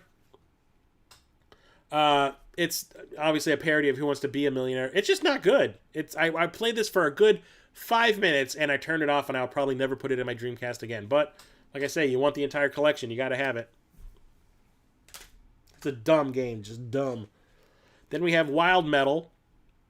This is a racing game with a little bit of Twisted Metal mixed into it. It's just not that fun. It's like you're driving around. Like, do you really want to be racing around in like a dump truck or something? It doesn't. No. We got some more sports games. We've got World Series Baseball 2K1, World Series Baseball 2K2. World Series Baseball 2K1 was one that I also had as an all-star game that I replaced with a black label.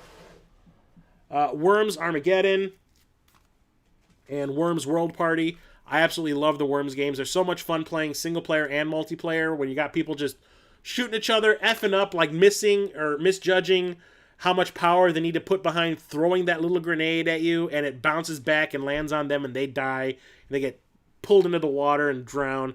It's so satisfying. It's so much fun. When I was trying to play that Slave Zero game with my friends during that one birthday party, and we saw like the frame rate drop down to like 5 frames per second. We turned that shit off. We ended up playing this one instead. The only problem was when it came to the multiplayer version of it, or the multiplayer aspect of it, it's not like everyone has their own controller. You have to pass the controller around. One controller. It was really annoying. WWF Attitude and WWF Royal Rumble. I was never a wrestling game fan. I liked wrestling until I was, I think, in 3rd grade. And then I totally gave up on it, and I never liked it from that point on. So I was never really interested in wrestling games at all. So everyone's telling me, like, oh my god, this Super WrestleMania game for the Super Nintendo was so good! I was like, yeah, I'll just stick with, ActRaiser, thanks. But everyone tells me that, like, this generation of wrestling games were great, other than the fact that I need to get them to complete my collection. But this, like the games on the Dreamcast, the games on the Nintendo 64, some of the games on the PlayStation 1 were fantastic, everyone says. So I'll take their word for it. But the cover has foil? What are you talking about? What you talking about, fool? Extreme sports. It is snowboarding, parachuting, and BMX biking. Ew, let's go off-road biking. Yay. Oh, there's ATV too. If there was like Street Luge or something, that'd be kind of cool, but I don't give a crap. Needed it for the complete collection. And the last game is Zombie Revenge. This is an arcade game. It's like it's sort of like, it feels like a spinoff of House of the Dead, but it's like a third-person action shooter. And it's really awesome. I mean, it's clunky as hell, but it's charming, and I really enjoy it. I remember playing this in the arcade all the time. In Gurney, there's a gigantic mall, and they used to have an arcade in there that was attached to a ice skating rink where they would play ice hockey and stuff like that, and the arcade in there had a coin-op of this, and I used to play the shit out of it. Oh, Wild Metal. Yeah, Wild Metal. Okay, so, those of you who have stuck around, I see people have been coming and going all night. You're in for a treat now because you're going to see some special shit. So, the thing about the Dreamcast, one of the reasons why I still like it as much as I do, is there's still new games coming out for this thing. And I'm going to take a second to go and get something to drink because my throat is freaking dry as hell. I will be right back. Give me 1 second.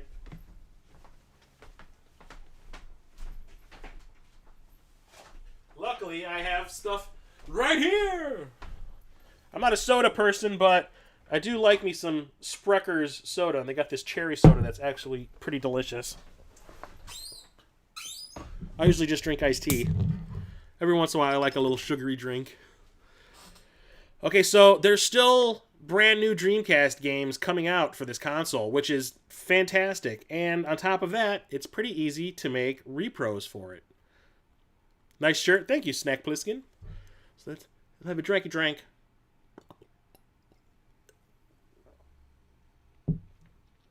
Ooh, that's good. Sweet as hell, though. The thing I like about the Sprecher sodas is they're sweetened with honey instead of sugar. So there's a lot of brand new games coming out for this console, as well as repros and stuff like that, and hacks and stuff like that. It's easy to burn them onto discs. I think that was one of the reasons why I hear people say that the Dreamcast failed was because it was so easy to just copy a game onto a disc and not have to buy the game.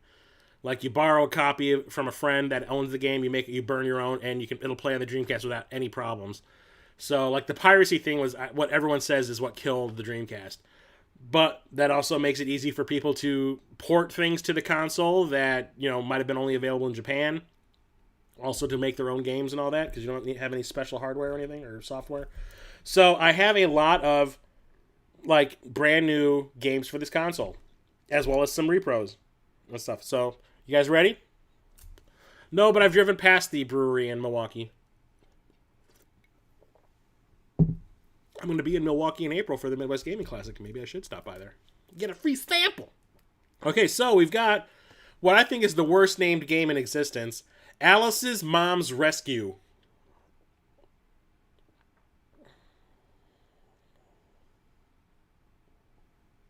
Uh-huh.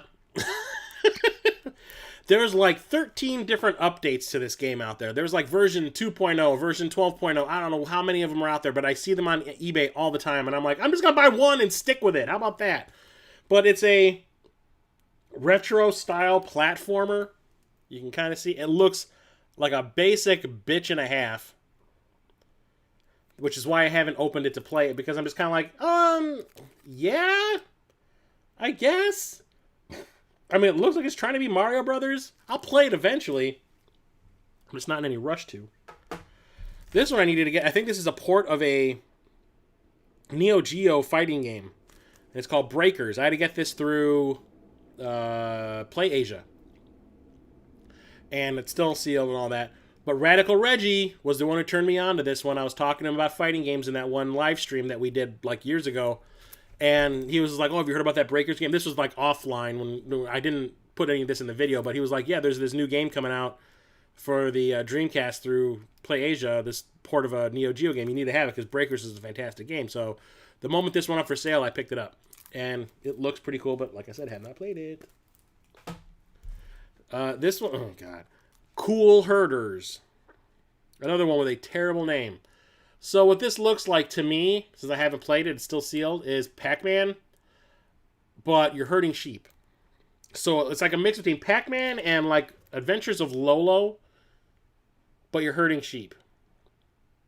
And then at the end you have like a little tally, because I guess there's multiplayer aspects to this. Yeah, 4-player head-to-head. Who had the most sheep? Who herded the most sheep at the end? Yeah, that sounds like an exciting concept for a game, guys. It is very basic. It's an okay platformer. Yeah, I only bought it because I was like, maybe I should try to get all these, after the fact games. There's way too many now to keep track of. There's a few that I still want to get, but I don't think I'm going to get them all. Okay, so, when I was talking about the Sega Genesis and the Sega Master System in the collection video live streams that I've done, I brought up Toysaurus Games a couple of times. He's a guy that I met on Instagram who does repros for mainly the Sega Genesis. He used to do Dreamcast stuff as well. He stopped doing it. I don't know why. I don't know, maybe they weren't selling or something like that. But he was offering like all these bizarre repros on the Dreamcast, and I wanted them because they look pretty awesome. Alice's Tournament. So one of the games that he was offering on Instagram that I snapped up was called Cyberlip. Science Gone Mad. This is the reason I wanted to get it was because it says SNK down here. This is a port of a Neo Geo CD game, and it's a side-scrolling run and gun like Contra. And it is absolutely fantastic. I don't think we ever got a port of this anywhere at any point in time. So when I saw that he was putting this on a disc, I said, dude, I totally need that. That looks amazing, because I looked up footage of it online when he said he was going to put it up for sale, and I was like, wow, I want that. So I got it. And the thing was, he was only charging like $20 for these repros because it's a CD. It's cheap as hell. And it's great. Another one that I got from him, I absolutely needed to have it in my life because I found out that this is a licensed game that came out for the Neo Geo that we didn't get over here. And it's Double Dragon. This is based on the Double Dragon movie. It's a Neo Geo CD one-on-one fighting game based on the Double Dragon movie. It even has cutscenes from the movie in it, like scenes from the movie showing when you're like at the beginning of the game, you see Kogo Shuko, whatever the hell his name was, like turning invisible and all that. Like, I can see it into the shadows and shit. This is a way better fighting game than Double Dragon 5 is on the Super Nintendo and the Genesis and the Jaguar. That game is garbage. This one is actually really fun. It doesn't really feel like it has anything to do with the movies because the locations you fight in don't really feel like they're anything from the movie. That movie is garbage anyway. But it's actually a pretty fun fighting game. I enjoy it very much. This one is probably the most common of the new games that have been released for the I almost said Jaguar, the Dreamcast. I found this at People Play Games, that retro game store that I used to go to all the time. They had this on the wall with the rest of the Dreamcast games, and I was like, what is that? So I picked it up. Feet of Fury. It's a rhythm game that's just like playing Dance Dance Revolution with the arrows and all that. So nothing special here, but all original music in here. And the music is not bad. The music's the reason to play this. So there's that. This one I wanted to get because John Riggs had talked about it in one of his videos. This is one of his favorite series of wrestling games ever. And when I saw that there was a version of it that we didn't get in America that was released for the Dreamcast in Japan, we never got it over here, and Toysaurus Games was making a repro of it, I said, dude, send that shit my way. And that's Fire Pro Wrestling D. And I'd never played a Fire... Well, no, that's not right. I played Fire Pro Wrestling on the Game Boy, or the Game Boy Advance, and I really liked it. But I never went any further than that. So when I found out there was this Dreamcast one, I was like, I remember kind of liking that Game Boy Advance one. Let's get this and try it out. And this game is freaking crazy. It has a create a wrestling mode, and it is like beyond nuts. The selection of things you can do to customize your character with the way they look, the way their moves, entrances, everything. It is nuts. And it's a technical fight wrestling game. It's not like an arcadey one. It's all about timing and hitting the buttons at the right time and counters and all that. It is really, really cool. And it doesn't look like the most flashy game ever. I mean, like I said, the graphics are like not polygons, they're like pixels and stuff. It's not like a flashy looking game, but the animations and everything about it, the things that go on, like you can even see like you have an electrified cage match and someone's being thrown into the cage and like the cage explodes. It's just really cool to see in action.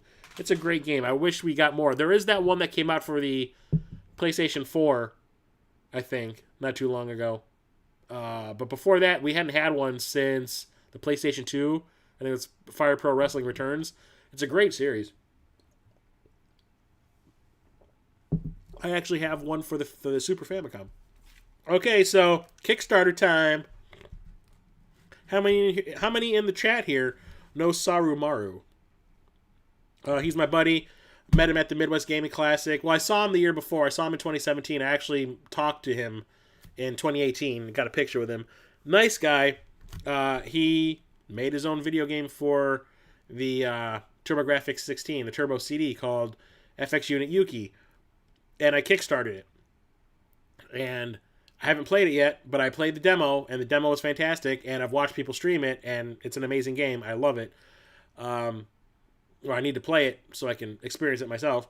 I probably should. I can play my Turbo Duo on my TV now that I have that RetroTink thing. But next thing you know, he's announcing that that's not the end of FX Unit Yuki. He's working on trying to port it to other consoles. So he eventually ported it to the Sega Genesis and to the Dreamcast. And I got this off of his website, like, right when they were about to sell out. Like, I got so lucky because I've been putting off buying it for so long because I'm like, no one's going to buy this thing. I mean, like, everyone wanted it for the TurboGrafx. I know the Sega Genesis one was pretty popular, but from what he made it sound like the Dreamcast one was not selling too well. So I was like, yeah, I'll get it, whatever.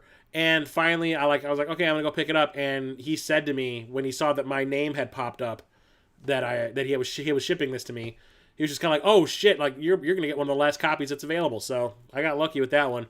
But it's a side-scrolling platformer, kind of like playing a Valis game, but it was making fun of like the different popular games from the TurboGrafx. So playing it on the Dreamcast probably won't be the most appropriate thing because like the games it's making fun of aren't relevant for the Dreamcast. On the TurboGrafx it makes sense, but it's still an awesome game. I need to sit down and actually play through it. Yeah, I got a demo. He actually handed me a demo at the Midwest Gaming Classic in 2016. It was the first year that I was on a panel, a discussion panel, and someone asked me from the audience, what's the hardest console for like the people that are on the panel? What's the hardest console for you guys to collect for? And when it came to me, I said TurboGrafx because they're really expensive. Nobody has them in the wild, and you have to get them all off of eBay, and you're going to pay top dollar for them that way. So I had a hard time trying to find decent games for decent prices for the console, and Saru was in the audience for our panel, and when the panel was over, he came up to me and he goes, "You're a Turbo fan." He's like, "Here you go. Here's a demo for the game that I'm developing." And I was like, this is when it was still called the Henshin Engine. I was like, Henshin Engine? I was like, I kickstarted that. And he's like, oh my god! So here's another one that I got through Play Asia. Ghost Blade. It's a vertically scrolling shmup. I do own this also for the PlayStation 4, but I'm always looking to get a good shmup on the Dreamcast because if there's one thing the Dreamcast didn't really have a whole lot of, it was shmups. This one I'll probably never play because it looks stupid as hell. It's called Inhabitants. It looks like it's trying to be Columns, but like janky-ass, bottom-of-the-barrel, cheap ripoff of Columns. But whatever. Same with this one. I haven't opened it yet. It's still sealed. It's called Iridus, Master of Blocks, and I don't know what the point of it is because you look at what the gameplay looks like, and I'm like, what does that even mean? What is going on there? Is it like Snake? Is it like playing Othello. I don't know, but it looks cheap as hell. This looks like somebody like whipped it up on their laptop. This is the most interesting one out of all the repros that I have.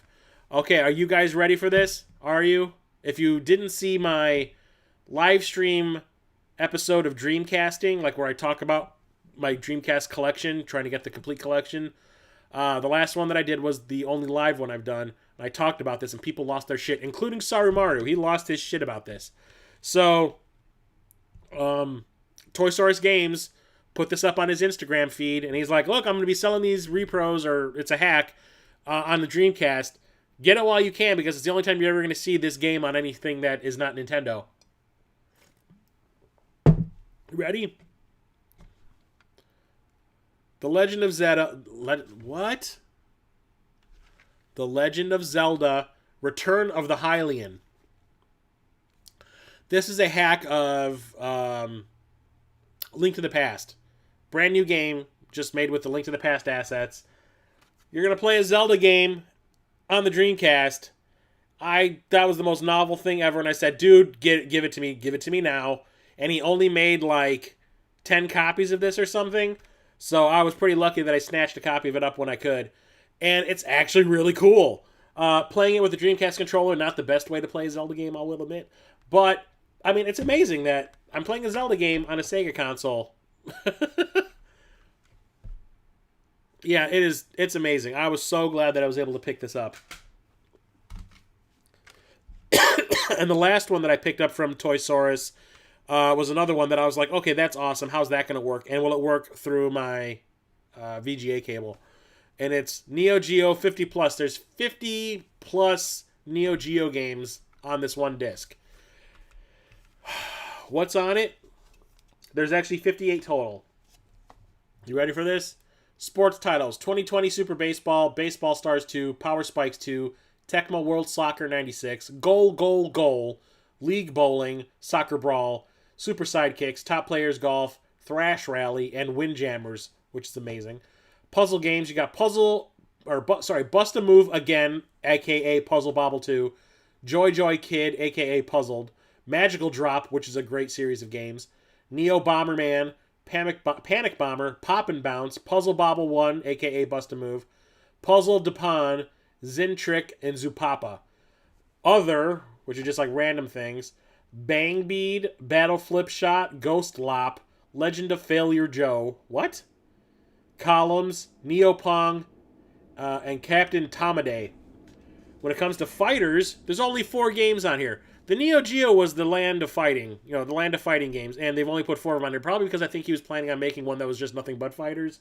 So he only put on here Fatal Fury, King of the Monsters 1 and 2, and World Heroes. Then you got your platformers and beat-em-ups, Magician Lord, which is one of my favorite Neo Geo games, Blues Journey, Burning Fight, Crossed Swords, 8-Man, Mutation Nation, Ninja Combat, Ninja Commando, Robo Army, Sengoku 1 and 2, and Super Spy. Then you got Shmups, Alpha Mission 2, Andro Dunos, Ghost Pilots, Last Resort, NAM 75, which is awesome. I played that at the first Midwest Gaming Classic I ever went to, and they have a room filled with old consoles. Like every console that's ever been created, there's at least one of them in there. And they'll have a game in it, and the Neo Geo that was in the room had NAM 75 in it, and I played it with a friend of mine. It was so much fun. Aero Fighters 2 and Viewpoint, which is awesome. I have that for the PlayStation 1. And then Japanese text games that I can't play. I'm not going to read these off. One of them's Mahjong, Jong Master, another Mahjong, Quiz Daisasu Sen 1 and 2, Quiz King of Fighters, and Minasan, whatever. It's awesome. I mean, yeah, the last few games I can't play because they're all in Japanese, but being able to just play these Neo Geo games in higher def because this is being played through my VGA cable was fantastic. Playing them on the Dreamcast controller, but awesome nonetheless. This was a game that came out for the Genesis. It was a homebrew by Watermelon, who was and still is legendary for taking frickin' forever to make these games. So I think it took 5 years or something for them to finish this game, and then they eventually, once the Sega Genesis versions were done, they started porting it to other places. It's Pierce Solar and the Great Architects. They ported it over to the Dreamcast, and I got the special edition that came in the little bubble case and all that, and I got rid of the bubble case because I just want the frickin' game. It's a RPG that's kind of like playing Secret of Mana, maybe, I want to say. I haven't played it too much. I played it to see if it would actually work in my Dreamcast, and it did. And it's actually pretty cool so far. A lot of people complained about the fighting, the way it's set up. I didn't seem to mind it too much. But like I said, I haven't beaten it, so I wouldn't be able to tell you if the game is as stellar as a lot of people were saying it was. So, yeah, Pure Solar, and I also pre-ordered, what is it called, Paprium, their other Mega Drive game or Genesis game that they're making, the beat 'em up that looks like Streets of Rage but Psycho. And I gave them money for a copy of that like 4 or 5 years ago, and it still hasn't shown up. So I'm feeling the burn. Yeah, they're. I want to send them an email and be like, you know what, dude, just give me my money back. You know, if it's gonna take this long to make a freaking fighting game, like really. Stormwind, and this is a fantastic horizontally scrolling shmup. And it looks like, for a Dreamcast game, I mean, the Dreamcast games looked fantastic. This looks better than any Dreamcast game I've ever played. I mean, the graphics are absolutely beautiful. And for a shmup, that's really saying something. This is one of my favorite shmups of all time now, because it is just so, I mean, it's so much fun to play, and it looks amazing. It's like a visual feast. Tour de force, I want to say. It's amazing. I love this game. And you can still get it, I think, on PlayAsia. So that is it for my Dreamcast games. That's a lot of stuff. Like I said in the last video, I think I only need like 30 more games to complete the collection, and they're all commons. I want to say the only one that's not a sports or racing game that I need is Unreal Tournament. So I need to do a search for that. Need to pick that up, and maybe finally check this stupid thing off my list in 2020. The whole collection, just get it out of the way. That was something I said I was going to finish by 2014. That never happened. Obviously. I still got 30 games to go in 2019. Shit. So, next time we're going to talk about...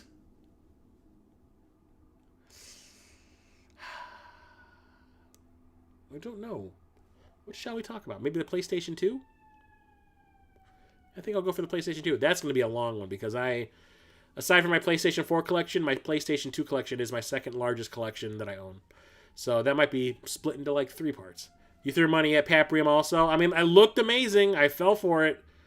And they keep on sending out emails every once in a while to say, like, oh, we're still working on it. Don't worry. We haven't run off with your money, and, we're living in Brazil now. But yeah, I want my freaking game. Like, if I don't get it in 2020, I'm probably going to send them an email saying, can I just get a refund? Because this is ridiculous. But yeah, thank you everybody for coming to this live stream and chatting with me while I'm showing off all these games. I really appreciate everyone coming. It's great being able to chat with people live while to talk about games in real time. That's awesome. So, what do I have coming up on the channel? So I just recently released, last week on Monday, I released that long gestating video that I've been talking about for the longest time, and it was movies that would make great video games, part 4. That video took almost a year, like just shy of a year to put together. Like, I started working on it when I released the last one, part 3, that was right around Christmas time, and I was talking to people about participating in that one right as that was coming out, and I just finally got it released last week. It was a doing. It was stressful and it was frustrating, but it happened finally. And naturally, because it was so stressful and all that, I'm already working on part 5. But I also have a video that I hope to have out on Monday, and that is more Star Wars video games, the bad, and more Star Wars video games, the rad. So 2 more Star Wars video game videos. I'm going to try to have the first one out on Monday, and the second one out on Friday for the release of The Rise of Skywalker. I did the same thing when The Force Awakens came out. That's when I made the first video game, or Star Wars games 1 and 2 video, was to coincide with the release of Force Awakens. So we got the final numbered Star Wars movie coming out. I thought it seemed appropriate to make a follow-up to those. So you're going to see those. I also have my top 10 NES games, which is kind of a response to Captain Algebra. He did a top 10 NES game list video a few weeks back, And I was like, you know what, that'd be a cool thing to talk about. So I also have that coming. I also have 10 more 3D Blu-rays to play or to watch on your PlayStation VR video coming out, because that is one of my most popular videos that I released last Christmas. I released it. It's one of the most popular videos on my channel. I still get people commenting saying like, "Thank you for making this video." No one talks about the fact that you can watch 3D Blu-rays on your PSVR. So I'm making a sequel naturally because I want those views. And I'm still working on my Retron 77 review. It's taking forever for that one for some reason. I don't know why. I keep putting it off. It's coming. It will happen. But I'm on vacation after the 20th. I'm on vacation for 2 weeks, and just like last year, I'm probably going to crank out a ton of content. Believe me. So stick around for those videos when they eventually do come out. Like I said, Monday is when I'm aiming to have the first of the 2 Star Wars videos out. Friday next week on the 20th will be where the second one does. So keep an eye out for those. Thank you for coming to the stream. I will talk to you guys later. Chris, the old-ass retro gamer, signing off. Have a good night, everyone.